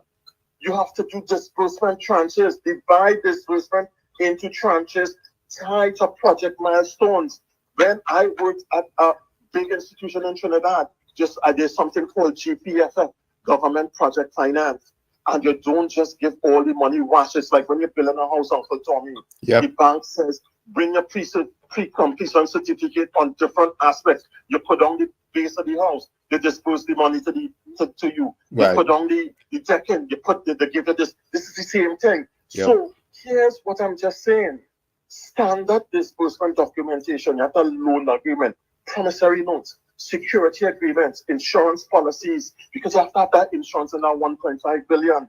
It has to go to an investment committee, external approvals. So before any money disbursed to patriotic, you have to do host-country regulatory approvals. Now, this is what an investor who is going to give that letter of comfort or letter saying money is in a bank, local bank in Trinidad and Tobago.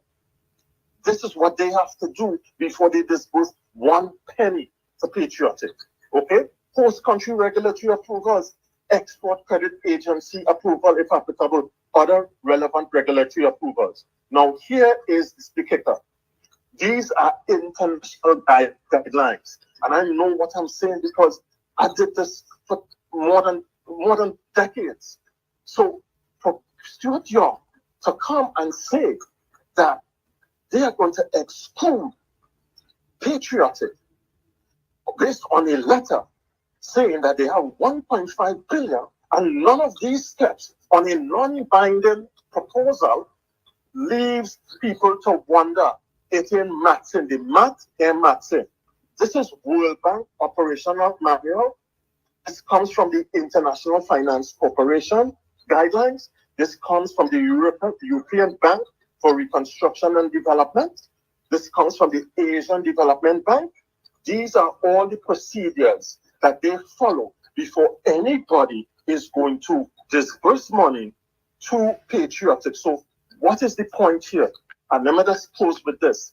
The point is, just like ArcelorMittal came in as a white knight and took up assets. And you remember ArcelorMittal was based in London. Yes. They took up the ISPAT assets. They turn a big set of money on it.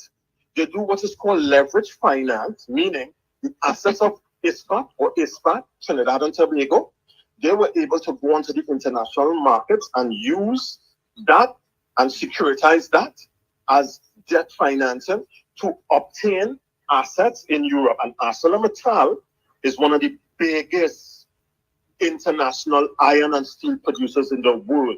And it was based out of, they were able to succeed with that, with the assets of Trinidad and Tobago. That was passed first to ISPAT, then it was ISPAT, and then ArcelorMittal. And after they cleaned it out, and when they had loan obligations, when they had labor obligations, what did ArcelorMittal do? Run. They walk away.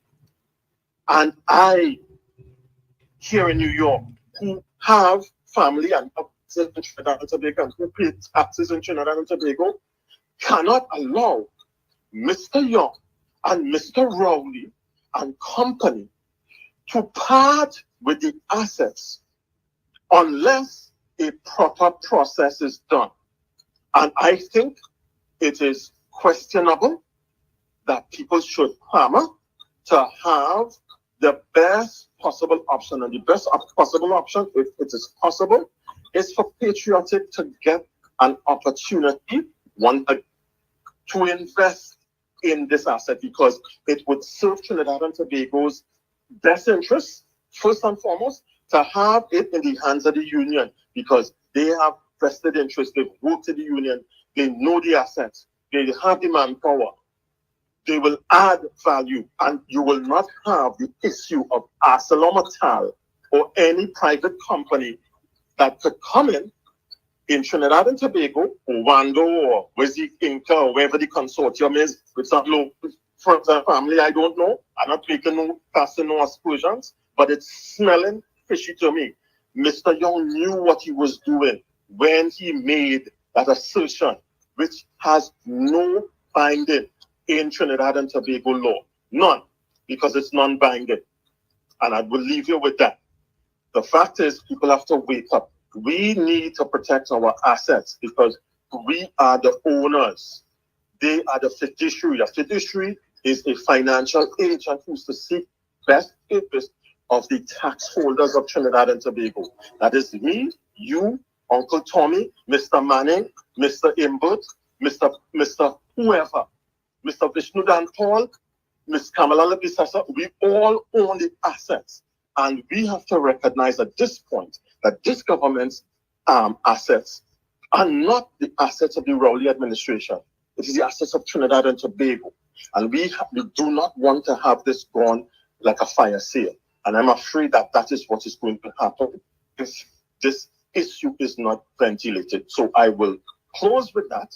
If you have any questions to ask me, I am more than willing to take it, but I can depart now. But I think it is important that we do not put this to the back burner because other assets, I'm telling you, if 2027 comes and we don't have enough money to cover our debt obligations and our expenditure, which is rising, we have wages, salaries, government transfers, which is 50% of our budget, and we don't have direct company to tune up the economy. If the manufacturers are not producing enough forex and they're not earning net foreign exchange, we are going to be challenged, and we can't sell our assets just like that. Any questions for me, Uncle Tommy? No, you're pretty clear. You made it clear that the Matson and that something seems to smell to high hell. It's certainly, and you know, the fact is, look at, and I will point out once again, before I go, I'm very dismayed because, you know, the fact is, look at Naikwan. When I looked at that deal with Naikwan, with Mr. Gill, I have nothing against Mr. Gill. That deal was full and fraught with inconsistencies from day one.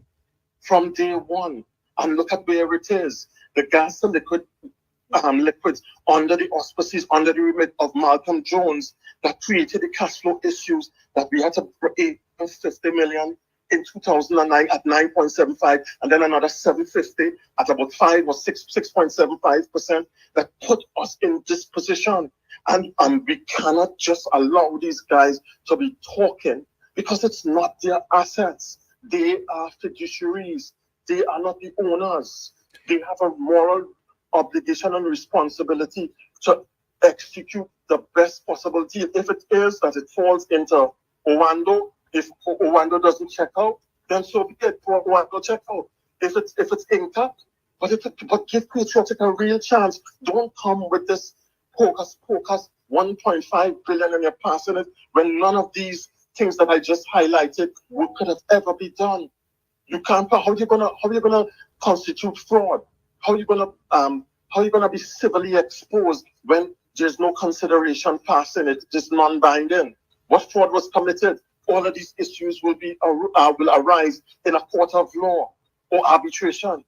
So I'm saying again, people of Trinidad and Tobago, we got to vote, and we got to, when 2025 come, if you're not doing the job, then if your policy is not matching, and if the match not matching, and if you're not providing the ability for people to change this government or change the habits of this government, then systematically and unfortunately, in my humble opinion, they have to go. 10 years is enough. 10 years is enough. Well, so I will close off with that, Uncle Tommy, but I think this is how we will change our economy. This is how we will educate people. People need to get more informed and check. Don't even take my word for it. Go and fact check it. Uncle Tommy, you and Uncle Wall Street and Professor Wall Street talk about all that all the time. Fact check. Check into it. Don't take no word of no politician. We need the people we need the people to think. Check it. We need them to think. Yes, exactly.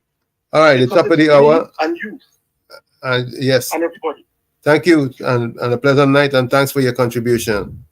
Thank you for allowing me to talk this, because this has been on my mind, and I think it was important to ventilate to people of Trinidad and Tobago and the listeners. Appreciate you. Thank you. I'm locked on and listening. Thank you. Right. You're listening to WZYE 95.9 FM. You are listening to WZYE LP 95.9 FM, the most influential name in Caribbean radio in the tri-state area. Broadcasting from East Orange, New Jersey, the most influential name in Caribbean radio, WZYE 95.9 FM. Thank you.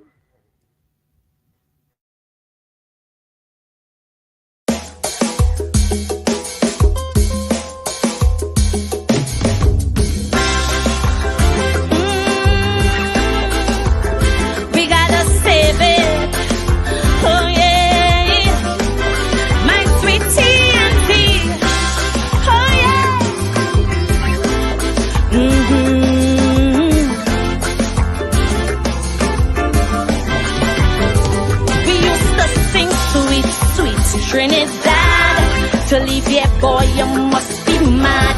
This is the land of milk and honey, rum and coke and easy money. While those birds we were singing, alarm bells kept on ringing. Pundits on each pulpit saying, oh, heart and our soul decaying. Suddenly we wake up to a living nightmare, not bliss while editorials ask, how did we ever come to this? But so long we hear it, you got to stand up and be counted. For daily we're intimidated. Every day our next to witness silence while we recoil from the violence. In our land there is a crisis, broke police, unruly ISIS, while sweet revenge gangs exacting. Police commissioners still acting. Trinidad, it's time. We separate the goat from the sheep. Tell them talk is cheap. Reporting the world when we have to reap. While them police busy playing hide and seek. We're facing the world when we had to reap. Hey. Oh yeah.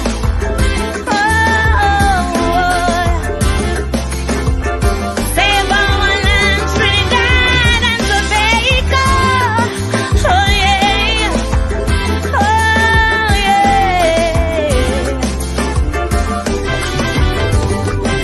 In our schools, kids getting on, who we're fighting, making porn.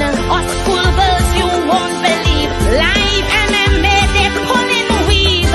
Check the vibes, they're living by. Dance all slackness, get rich or die. Alkaline to Movado, mention maestro, they don't know. No morals, no ethics, there is a centrifugal black hole. Lord, we must move quick to wake their conscience and save their soul.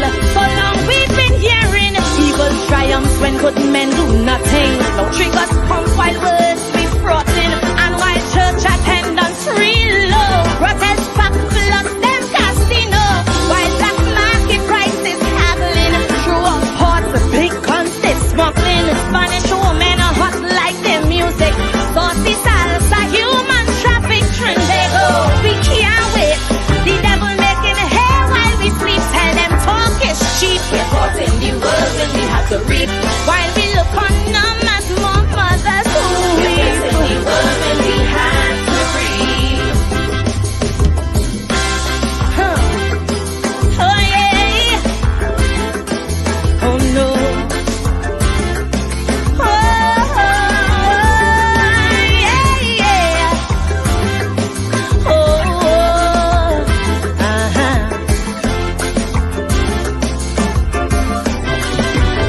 Now the nation's soul has been revealed. How they find Shannon Banfield. Busy street, yes, in our city. Killed by beasts who show no pity. Now there's fear and trepidation. What is happening to our nation? So I pray this one infraction will propel us into action. Trinidad, the time is now. We have to take our country back while these monsters flow. We cannot run from their attack. That is why I'm still saying, time to stand up and be counted. Our young girls, they're being hunted, not for jobs by institutions, but by clubs for prostitution. While for new gas, some arranging on the seas, cargo exchanging in the Gulf, drugs, guns, and women, and the Coast Guard cannot stop them. Trinidad, the time is now. Look how the murder rate leap, tell them talk is cheap. They're caught in the world when they have to reap. Before more of our daughters, they put us to sleep. Must stop this world when we have to reap. Time to stand up and be counted. We must defeat this threat they've mounted. We cannot wait for no messiah, like zero fiddling through the fire. But while the flames we keep romancing, the grim reaper keeps advancing across the land. It casts its shadow, slashing victims to the marrow. Trinidad, the time is now. Look how the price we paying don't steep. Why some labor keep caught in the world when we have to reap. We need a fresh new broom for a broad crime sweep. Must stop this world when we have to reap.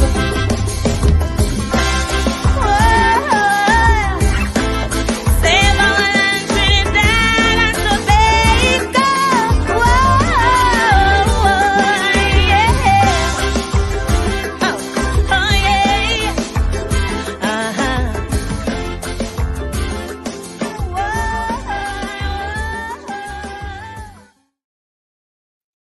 Yes, indeed. I'd like to thank Brooklyn for that contribution.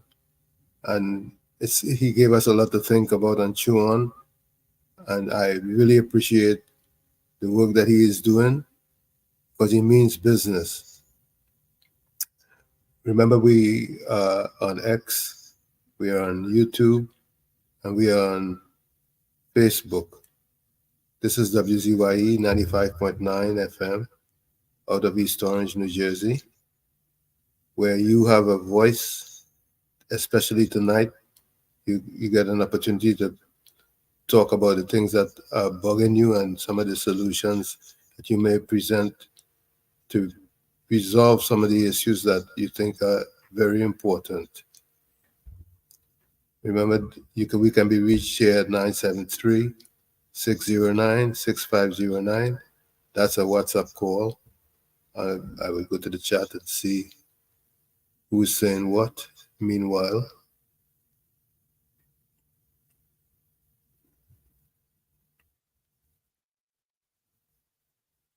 all right. See Darren Redson, S. West, Abby. Let's see who else I missed.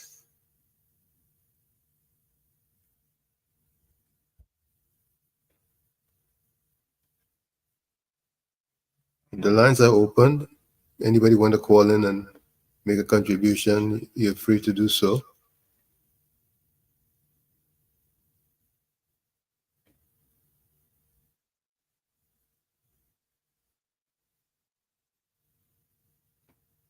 Let's see who else is in.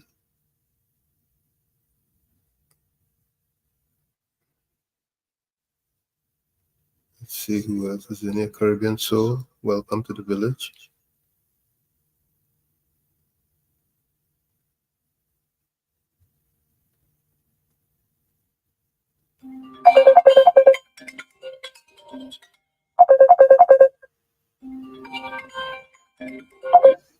WZYE, welcome and good night again.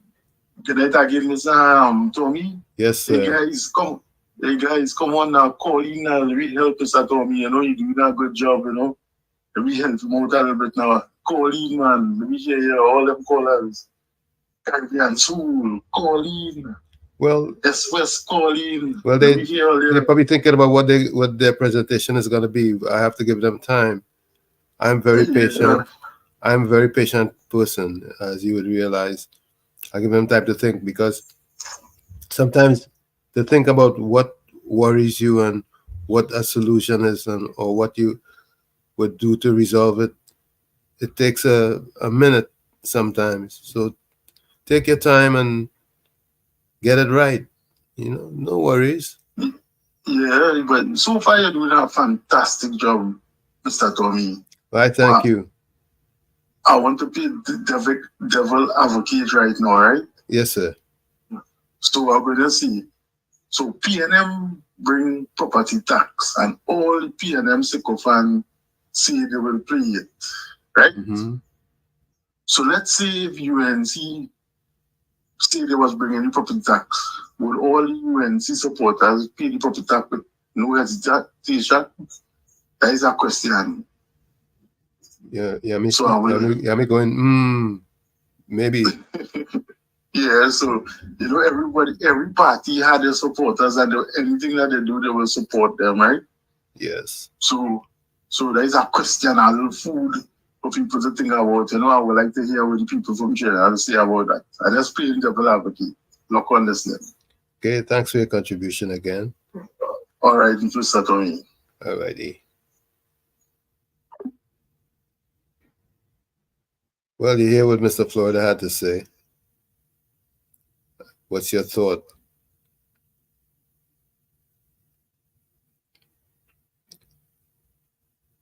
Well, while I stand by for your call, I'll play some more music.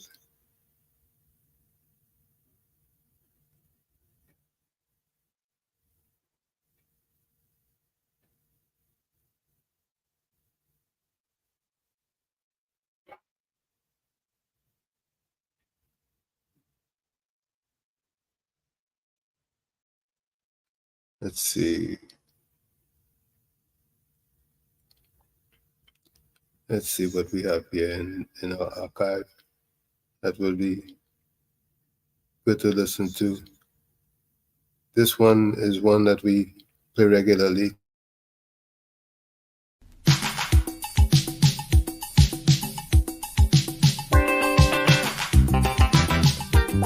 Oh, yes.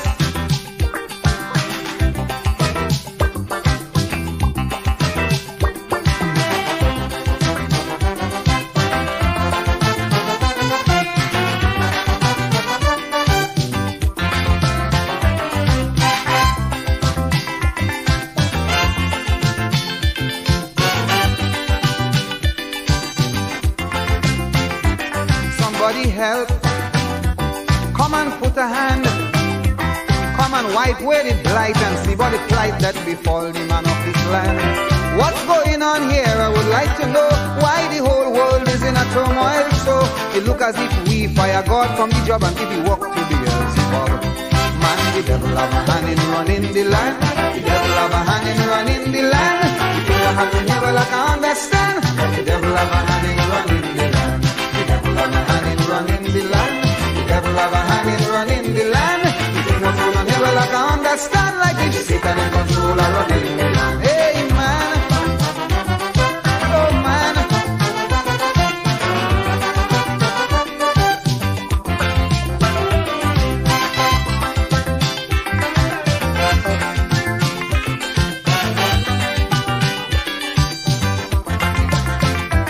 There's only wars and rumors of wars. Incurable disease go from sea to seas and they happen without a cause. Strange phenomena now happen everywhere. The callousness of this world have the world in fear. Politics and weaponry have taken its toll. They have the whole world out of control. Man, the devil have a hand in running the land. The devil have a hand in running the land. If you don't happen here, well I can understand like it. Oh yes man. The devil have a hand in running the land. The devil have a hand in running the land. The thing going on here, well I can understand like it. Satan in control of running the land. Oh man.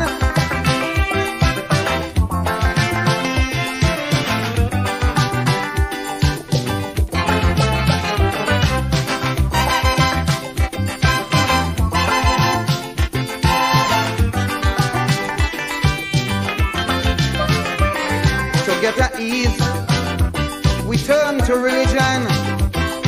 But then in a quest to do our best, we end up in real confusion. Some religious leaders so phony and vain, allow religious morals to go down the drain. Their materialism make them feel them is Lord, robbing the world in the name of God. Man, Man, the devil have a hand in running the land. The devil have a hand in running the land. The thing we're going on here, well, I can understand that the devil have a hand in running the land. The devil have a hand in running the land. The devil have a hand in running the land. The thing we're going on here, well, I can understand like he's Satan in control of running the land. Oh man.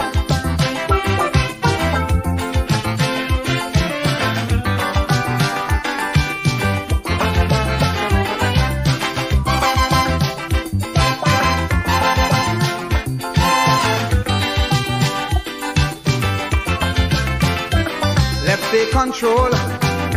Let's reconstruct the world. Sweep out all parasites, phonies and blights. What is wrong? Let us make it right. Stop this social, moral and religious decay. Our world wasn't meant to be this way. For heaven's sake, let's not fall for deceit. Put God back in the driver's seat. Man, the devil have a hand in running the land. The devil have a hand in running the land. The thing we're going on here, well, I can't understand. The devil have a hand in running the land. Man, the devil have a hand in running the land. The devil have a hand in running the land. The thing what's going on here, man, I can't understand. Like if Satan in control of running the land. Oh man.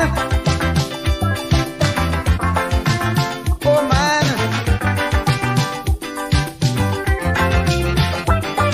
The devil have a hand. The devil have a hand. Oh yes. In running the land. The devil have a hand. The devil have a hand. The thing what happen here I can understand. Like Satan in control of running the land. We quarrel and we fight. We are doing right. Oh yes. The devil have a hand in running the land. We forget what's good. Not doing the things we should. Ah yes man. Satan in control of running the land. I can't understand why. I can't understand. Oh, yes, man. Corrupt teachers, phony preachers, bogus leaders, Satan workers. Oh, yes, man. I can't understand. Well, I can't understand. Satan in control of running the land. Place of worship. Show no friendship. Only money. That's all they see. I can't understand. Come on, man. Yes, man. I mean, the devil have a hand in running the land, Lord. The devil have a hand in running the land, man. The thing I go down here, well, I can understand. Like Satan in control of running the land. The devil have a hand. The devil in control. And then he ruling the world.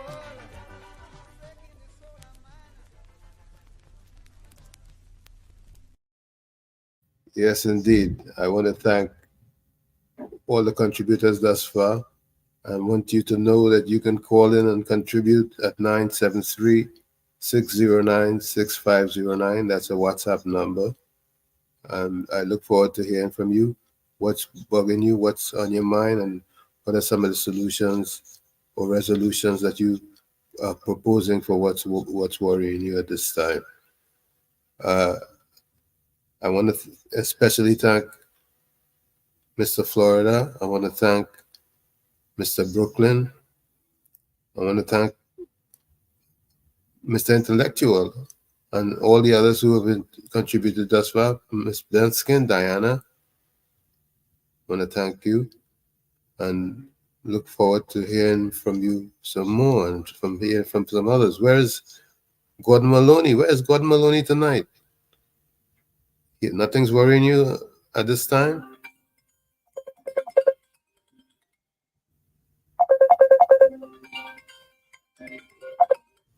WZYE, you're live. Yeah, good night again, Mr. Tommy. So let me answer my own question because I look like nobody you're calling in to answer. So this is somebody from the outside looking in. UNC will never impose no property tax on the citizen until there's a template. The government supposed to fix roads, schools, have the environment clean, garbage picking up, police response time is correct, because Before you pay for a service, you must have the service.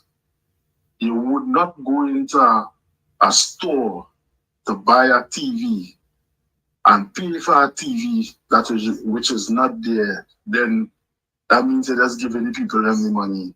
If you're paying for something, you want to see a return. And UNC will never bring this property tax if the economic factor playing a part of it to the citizens of Trinidad and Tobago. If the citizens cannot afford property tax, it is up to the responsibility of the government through a taxpayers supposed to fix this. And after it is fixed, then you could say, well, we need a little bit of money to continue having your areas, your constituencies up to standard. And then people will say, okay, we have a working service, we have a working progressing, we wouldn't mind. Because right now, there's nothing good in the country. The roads, the school, the environment is in a mess. Garbage not picking up. They're not doing anything, Mr. Tommy. So people will not pay for this tax, this property tax for, they say, a local government reform. Which part of the, I hear that since the local government, and there's nothing taking place. And you know, is the funny thing about it is, Mr. Tommy, not one of the PNM supporters will ever come out and say, well, hey, my government say local government reform, and I ain't seen nothing yet. Look how long local government election was. And next year going on general election coming and you hear nothing about it. You see, that is the problem we have in Trinidad. Did you hear Sergeant McMoney last night? Yeah, I listened to him and I listened to him last night when I come back home here. Yeah, you know, that was an objective perspective because I know he doesn't take sides as to whether it's PNM or UNC. It's just Trinidad and Tobago is our concern. Exactly. But it's a no color. Let me tell you something, Mr. Tommy. All right? When you go to get a job, nobody don't care whatever party you support.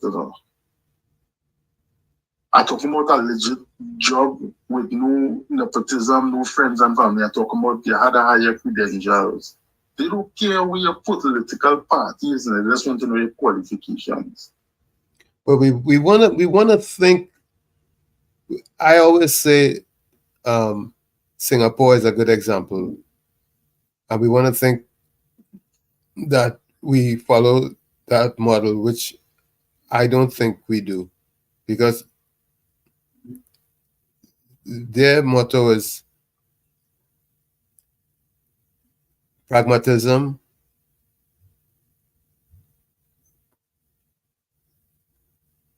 and I'm trying to remember the other phrase.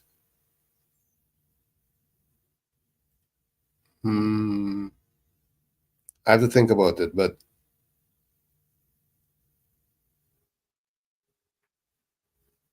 oh man, it just slipped me. My brain is so young, so it slips me at this time. But they have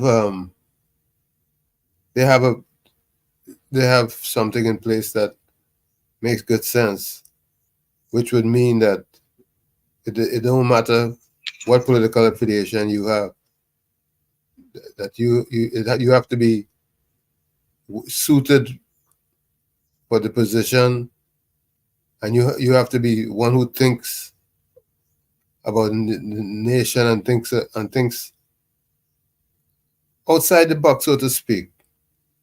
True, I agree with that. Yeah, but in Trinidad, I'm not sure if there's tolerance, there's discipline, and anybody produce as they're supposed to, that you get what you pay for when you hire someone.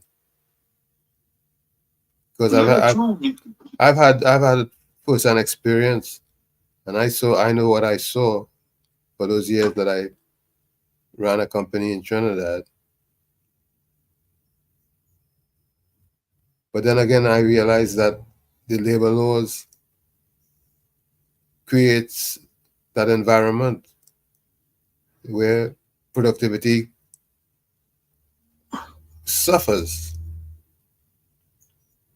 Yeah, true. Because Mr. Tommy, let me put it in prospect here, right? The Guyanese president gave out money to his country, right? He set an example that they know how to get oil and gas money, but he shared it well with his citizens. Now we in Trinidad, instead of we saying to ourselves, we was an oil-rich country, oil and gas for so many years.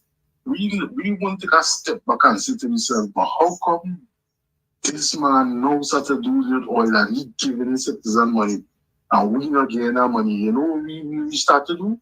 Start to fight down. How much money is that? There is no money and I no money. But that's free money. That's right. If you get $5 free, that free money, you didn't work for that, that free money. And the money that he's given is equivalent to over $6,000 TT. Exactly. You know how much people can do that 6,000 TT when it's time to buy books to send children to school? That could do so much for so many. Exactly. Some people who cannot eat 3 times a day, that $6,000 would have made them get back in a nutritional health wise buying food. Absolutely. But you see, that is the thing with Trinidadians. They're not looking at the message, you know. They're trying to say, oh, that is small money and I know kind of money and how much for a loaf of bread in Guyana. That it doesn't matter. As we break down the last time we was here, working in America for minimum wage. You could take a minimum wage of $15 and they could buy bread, egg, bacon, juice, milk, and sausage with 1 hour pay. Right? What you could do in Trinidad at 1 hour's pay, minimum wage.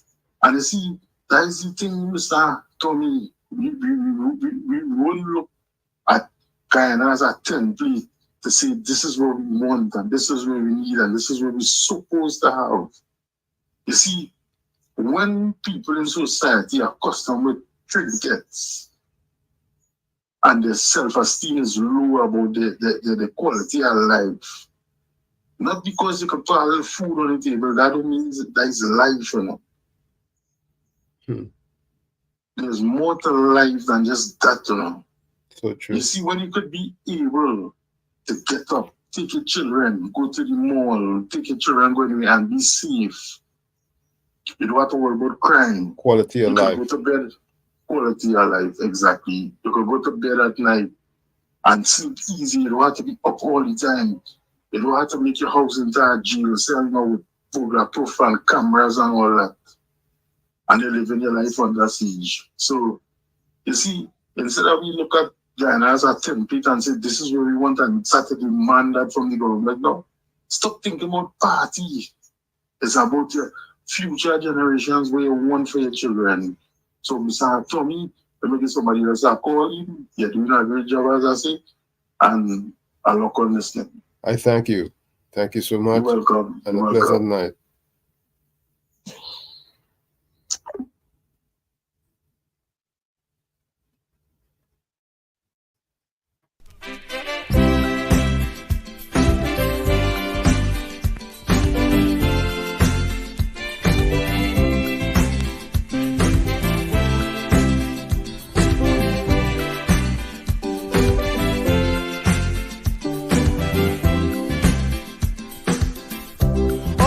Try to be happy. Relentless search for luxury. Yeah, I was trying to remember the words, the watchwords for Singapore, which is meritocracy and pragmatism. Meritocracy and pragmatism.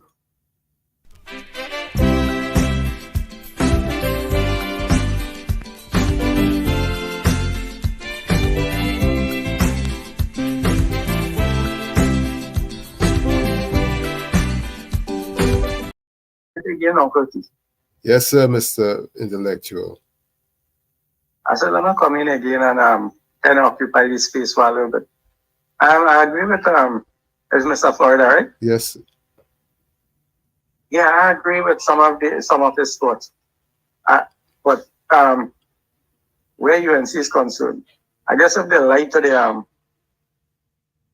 the masses, the diehards, they're gonna believe them just like anybody else.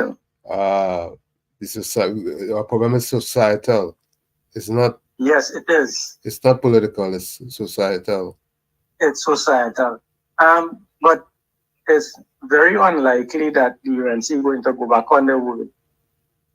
Because if you watch the pattern from back then till now, from 2000 and coming back up, they have a consistency with the policies. And I think that if people pay particular attention to the policies, you might see a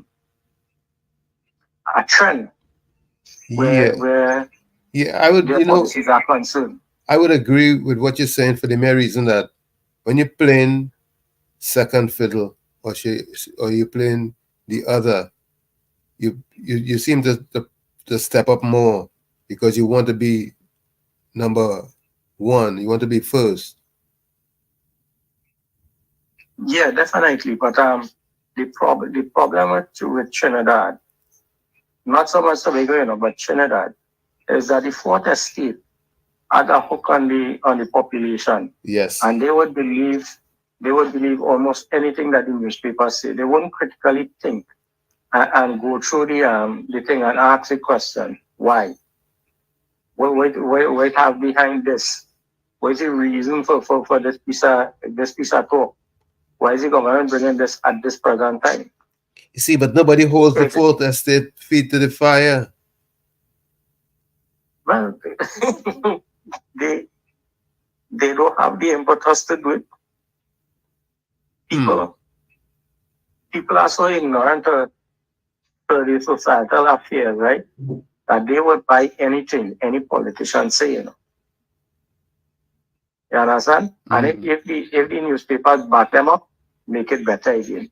Yeah, you see what the newspaper say, Look at the headline. But they don't pay attention to the headlines. Because if you just look at the headlines, you will go with a strange ideology. But if you read between the lines and you go through the articles and you see exactly what it is saying, you'll question whether or not these things are so. Take for instance the email situation, right? The whole country went up in an uproar, and they believe that because why? Every single day on the newspaper, they had headlines about this email gate and who they wanted to kill and who was involved, and they dragged the UNC name through the mud, only to figure out, even though it was exposed in the parliament that it was lies, nobody accepted it because why? The papers said so. You understand? Don't the Attorney General and all say that, oh, well, it had no thing, but it had no substance in it, no facts, but the substance. You understand? And people hold on to that. If you're lying and you make up something, it's a story, right? Yeah. And no matter what you do, you can't change the fact that it's a story. It's something you made up. And people went with that, and people still believe that, I know. People still believe it. You hear people talking that talk. Still. You're hearing the talking about bringing back things from since 2010. When the government came into power, I heard it in some debate, during the debate again, that some people get a $45 million thing, which is not true. But the people are not, they're selling that as though, well, it's true. You understand? All these corrupt things that people setting up and they putting out in the public to make, well then is, to me, it is political war. So any number could play, and you could lie, and you could deceive the population into thinking that you is the best. And in truth and in fact, if anybody analyze the situation between the two political parties, you would see how much corruption really existed from our inception, right, up until this very day. Yep. I am not saying that everybody clean, you know. Yep. You understand? I don't know the hearts of the people. I don't know if they involved in stuff or anything like that. But when they say things, I have to critically analyze what it is they're saying. And if it doesn't make sense, take for instance, the gentleman was talking this evening about the bill that was presented for patriotic from $1.5 billion or something like that. Yeah. By the time I heard that, alarm bells went up. Why would somebody who making a proposal, right, for a thing, transfer money and it doesn't require you, all you have to do is to present a proposal, right, indicate who are your financiers, see if they are registered or not, and then according to the negotiations, you will determine whether or not money will be transferred. Money would be expended, right, so that you could prove your point. Yeah, but why would an asset that you're supposed to pay $500 million for, why would you be transferring 1.5 billion, which is 3 times the amount, and you can get it for $500 million? Those are some of the alarm bells that came up, right?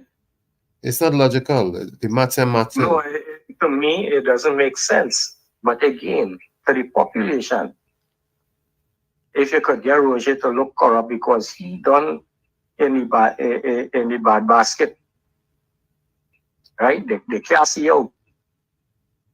They had use for him when the time was right.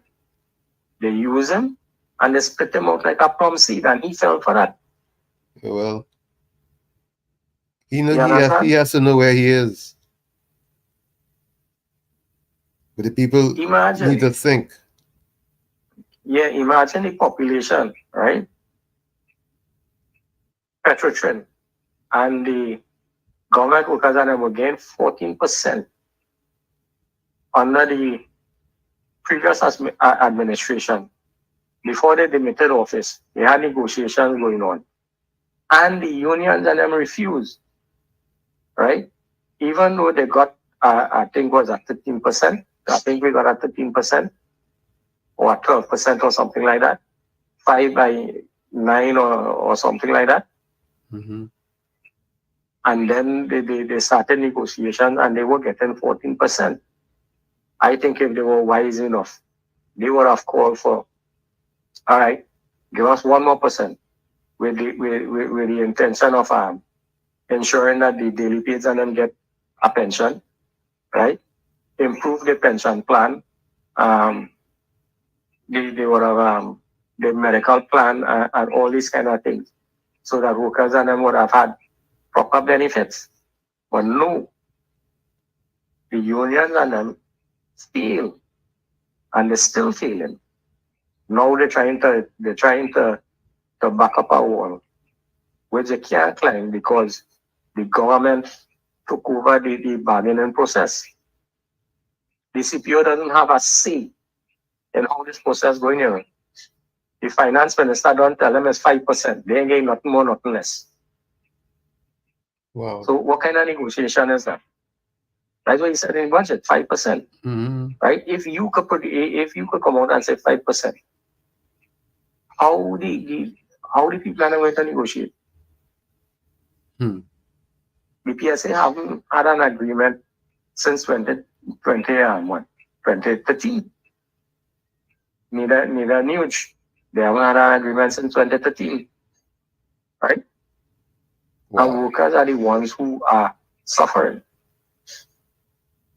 Because the workers and them don't know how to pull together and put pressure on the government to make them understand that, listen, we are the driving force in the economy. You know? We are the ones who keep the government going. If all the workers and them do come out during the day for a whole week, this country shut down. Just 1 week. The government will collapse. But people don't understand that. Yes, caller. You need to take somebody else, Uncle T. I can give way, you know. Yeah, you could call back in a few minutes. Sure, no problem. I'll give way.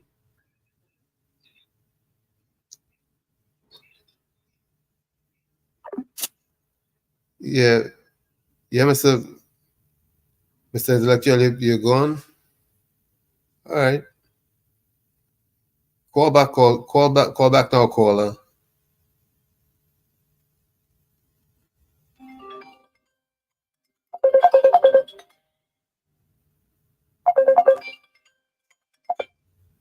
WZYE. Good night, Mr.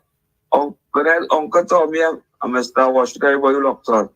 Yes, Uncle Tommy. Yes, Mr. KFC. Thank you for calling. Them two sons are in the government. They need to be in the parliament, by. Praise the audience of your assessment and what are some of your thoughts. What? You in the parliament and talking that kind of talk. So what kind of example I'm setting? You in the parliament to make a statement. I find that real disgusting. Yeah, Uncle Tommy, you think of, eh? Our parliament is a joke. Yeah, them parties, especially the PNM, they all them is when the election, you know, of a baccalaureate and commerce and geometry, up in a nasty talk we talking, you know. Well, guess what? They've been getting away with it forever, and they continue to get away with it. There are no consequences. Right? I look for that plenty kind of baccalaureate talking out that time and talk on the platform, you know. Nothing, no policies, nothing at all. They bring it to the people, dealing with the real issue at the end of the day.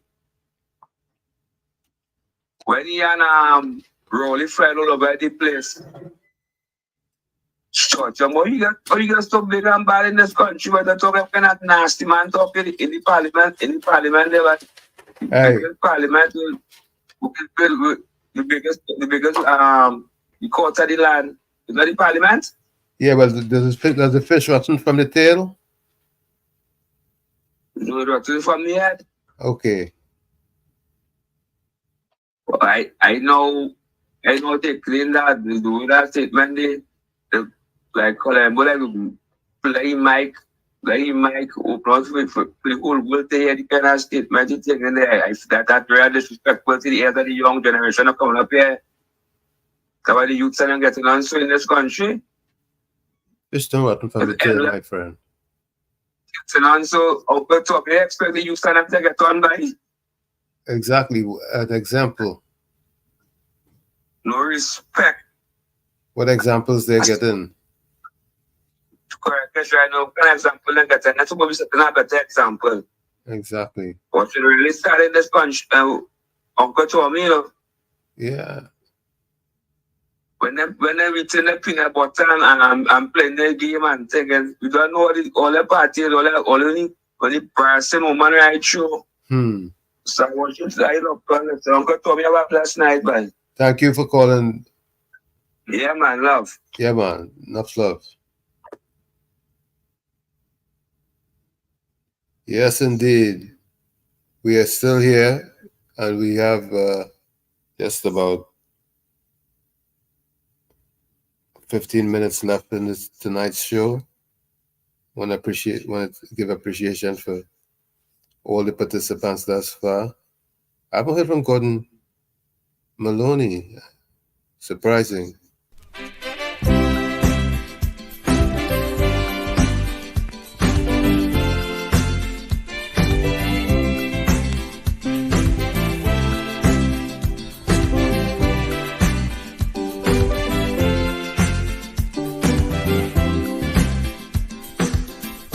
All man strive to be happy.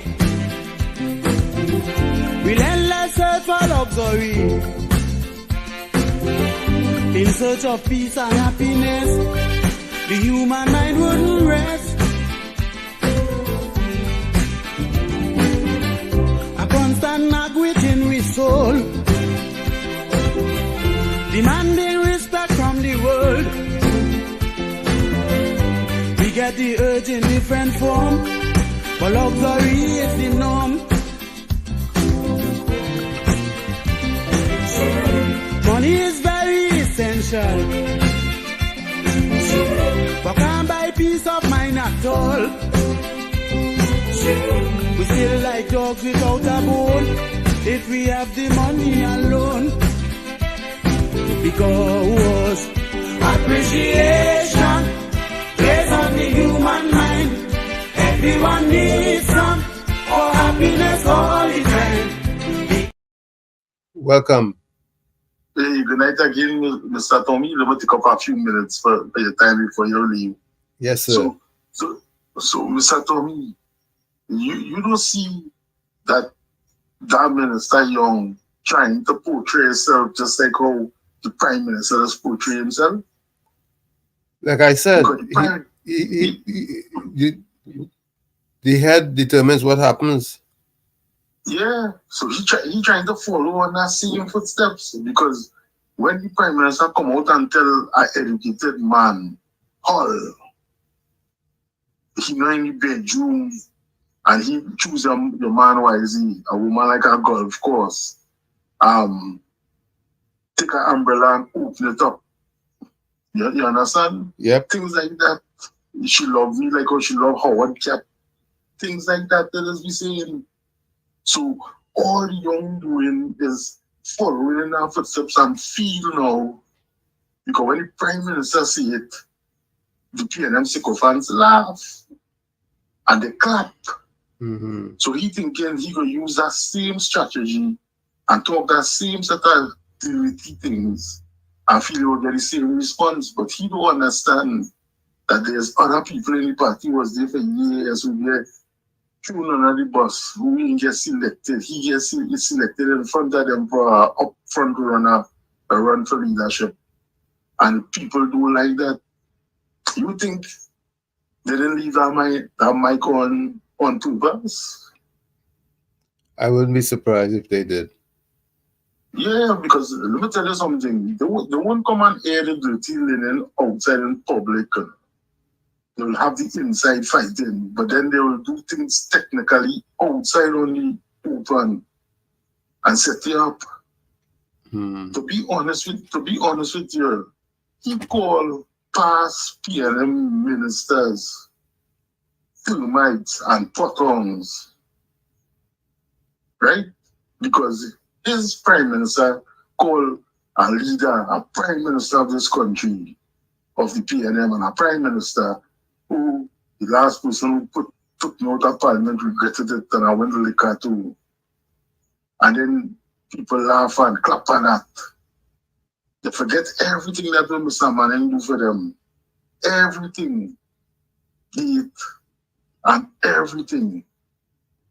And they're supporting our Prime Minister now who do nothing for them. So going in 10 years, what this man contribute to improve the lifestyle of the citizens and mostly the PNM supporters.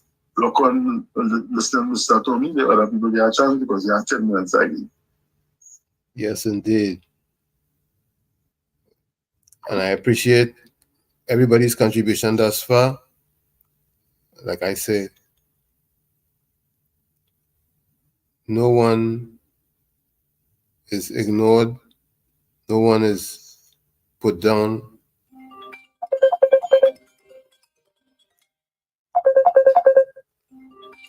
Go ahead, Mr. Intellectual. We have trying to help keep the system going. Again, Mr. Florida, right on the ball, one. Yeah, he's thinking. Yeah. You know, one of the strangest thing is that he said something there that I mentioned a little while back about the Lekoto thing, right? People don't understand that there are certain things that people do, right? Especially leaders that cause a country to go into a tailspin that they could hardly ever come out of unless they don't remove that evil. Trinidad don't have this crime surge just because people want to commit crime. You know? Check out the kind of crimes that are being committed, right? People are not thinking, they're just doing things because they're under a certain influence. You understand? Mm-hmm. Demons, I ain't afraid to say, demons roam in this country. Sad. The Prime Minister proved that. He said that he not living far from Leketo, right? And anybody who knows about Leketo, you can ask any Tobagonian. And especially people who work in the service and all that kind of thing, they can tell you what people do to elevate themselves and to become the best, the thing that they could be. You understand? Yeah. And then no surprise to me that this Prime Minister is ruling under blood. And the reason why we have so much of gruesome murders, and if you notice, basically is women and children. You know, young people. You know, what's amazing is that someone said to me not long ago that they remember the opposition leader saying that if they lose the election, blood will flow in the street. I don't remember hearing it, but that was mentioned to me. So I didn't hear this statement, but I heard other people mentioning it, and I don't know if it was prophetic or if they meant something else. But most of the time, when people say those kind of things, it's because words have power. You know, people don't realize that words cast a spell. When you say a word, they say what? Spell it. Why they say spell it? Yeah. Because words cast spells. So people have to be careful what they say. They have, like this, I always say, they have to be immaculate with the words. How any word, the scripture said that man was made in the image and likeness of God, right? And one of the things that God did, he said, let there be light, and there was light. Right. Right? And the scripture also says life and death is in the tongue. His word. Right? There's power, there's the power of life and death in the tongue. Yep. The scripture tells you that. Yep. So when these fellows are manifest, these words and people accept it. You understand? We in big trouble. Nobody don't understand. Nobody don't understand. And I'm vexed with the religious leaders and them who not willing to come out and call them out as it's supposed to be called. Call it out, yes. Yeah. What irks me even more is that these same religious leaders and them would pander to the government's bidding. Yep. We have 4 minutes to the end of the show. Put your comments in the Put your comments in the chat. I'm not encouraging anybody to do. I am glad that we could have spent time together this evening. I appreciate Miss Wall Street this evening. I hope that he enjoyed his dinner. Yeah, I hope that he enjoys his vacation as a whole, man. His vacation also, yes. He I deserves know he it. was having dinner this evening. He deserves it. So, oh yes, he does. Everybody, I think everybody needs a little time out, Yeah, he deserves. He works hard, man. to refresh and He works hard on a to lot of fronts. rejuvenate. Yeah. Well, let me say good night to everyone. I hope that you all have a blessed evening, blessed night. Hope that God will wake us up tomorrow, that we could see a new day, and that we all would be better for the information that we have received this evening, so that we could make more conscious decisions, and that we would grow, hopefully, and make decisions that would be to our benefit and not for those who seek to make us slaves. Have a blessed evening. Thank you, and you too. Same to you. Good night. I want to give my closing comments. This one is from Charles Dickens' Great Expectations. I've been bent and broken, but I hope in a better shape. Again, I've been bent and broken, but I hope in a better shape.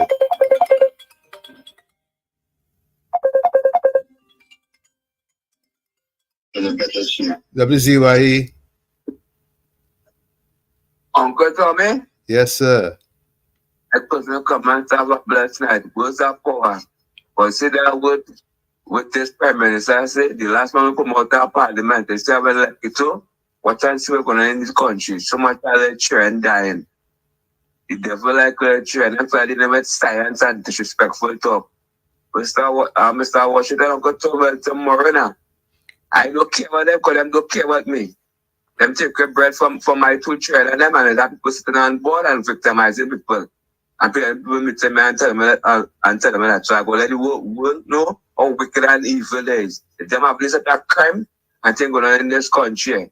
I let a man come from far, I try to live and stay away from trouble and see what my parents and they take the bread from me, they digging up and all them kind of thing. So I don't care about them, Mr. Uncle Tommy, but I don't care about me. I love to listen. Have a blessed night. Same to you. Blessed night, and thank you for your contribution. All right. Yeah, like I said, my words of tonight are from Charles Dickens. This one is from Estella. No one is useless in this world who lightens the burden of it for anyone else. No one is useless in this world who lightens the burden of it for anyone else. Like I always say, you, the man in the mirror, you must become that change you want to see. However, if you look in that mirror and you don't like what you see, you cannot blame the mirror. Never look down on a person unless you're giving them a hand up.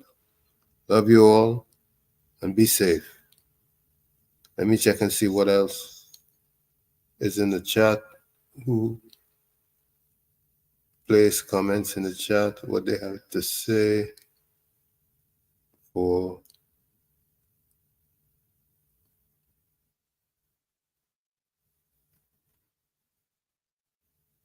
okay.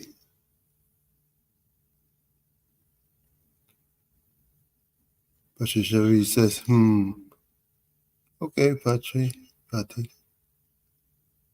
S. West says, Tommy, don't like KPB facts.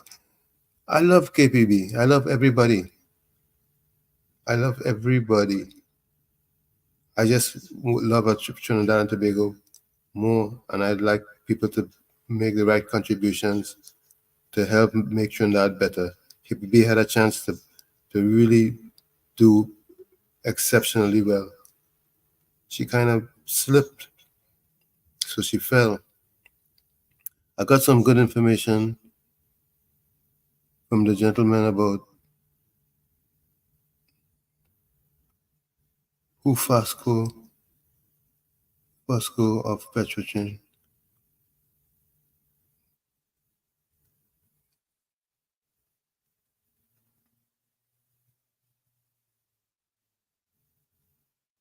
Okay. Maybe you can call us tomorrow and give us that information, Albert.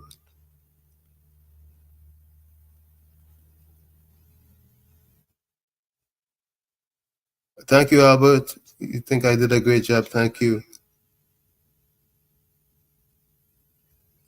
Let's see what else there is.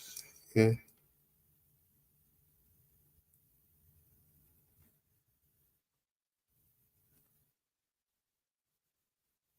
Good night, Mr. Tommy. Patricia Reed, good night to you, Patricia.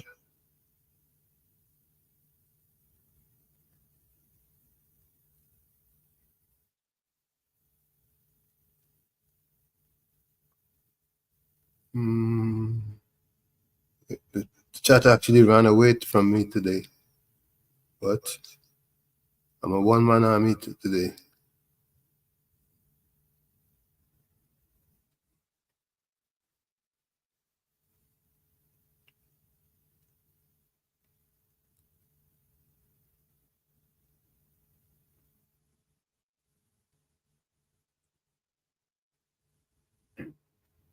I mean, so, but we reached 2050, and that will still be in court. Mm-hmm. All right, I see. I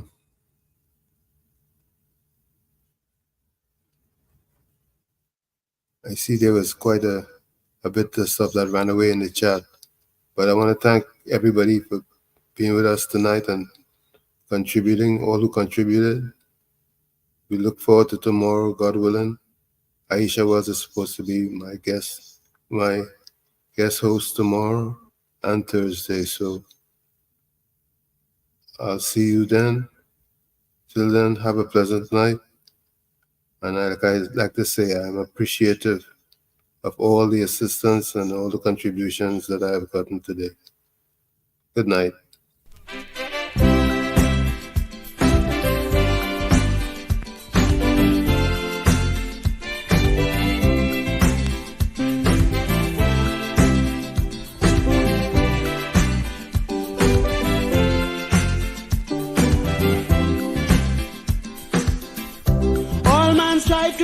Happy. Relentless search for luxury, in search of peace and happiness. The human mind wouldn't rest. A constant nag within we soul, demanding respect from the world.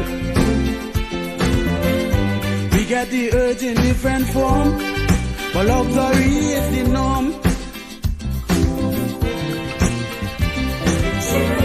Money is very essential,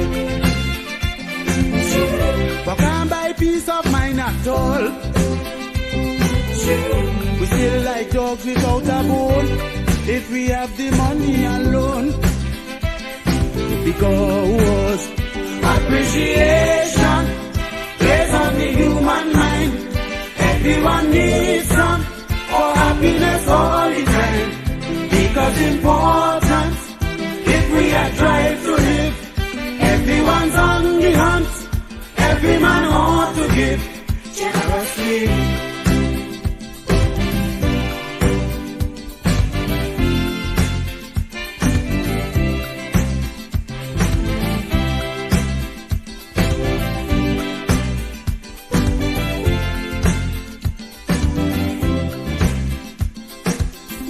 The healing has no barrier. Race and class doesn't matter. Once you are alive, you in the game. You do anything to get a good name. Some wealthy men turn to suicide. Can't find food to feed their pride. The AIDS and cripple in the ring, fight to be like a king. Children become delinquent for lack of love from their parents. appreciation is most important to man. Appreciation plays on the human mind. Everyone needs some for happiness all the time. Because important, if we are trying to live, everyone's on the hunt. Every man ought to give generously.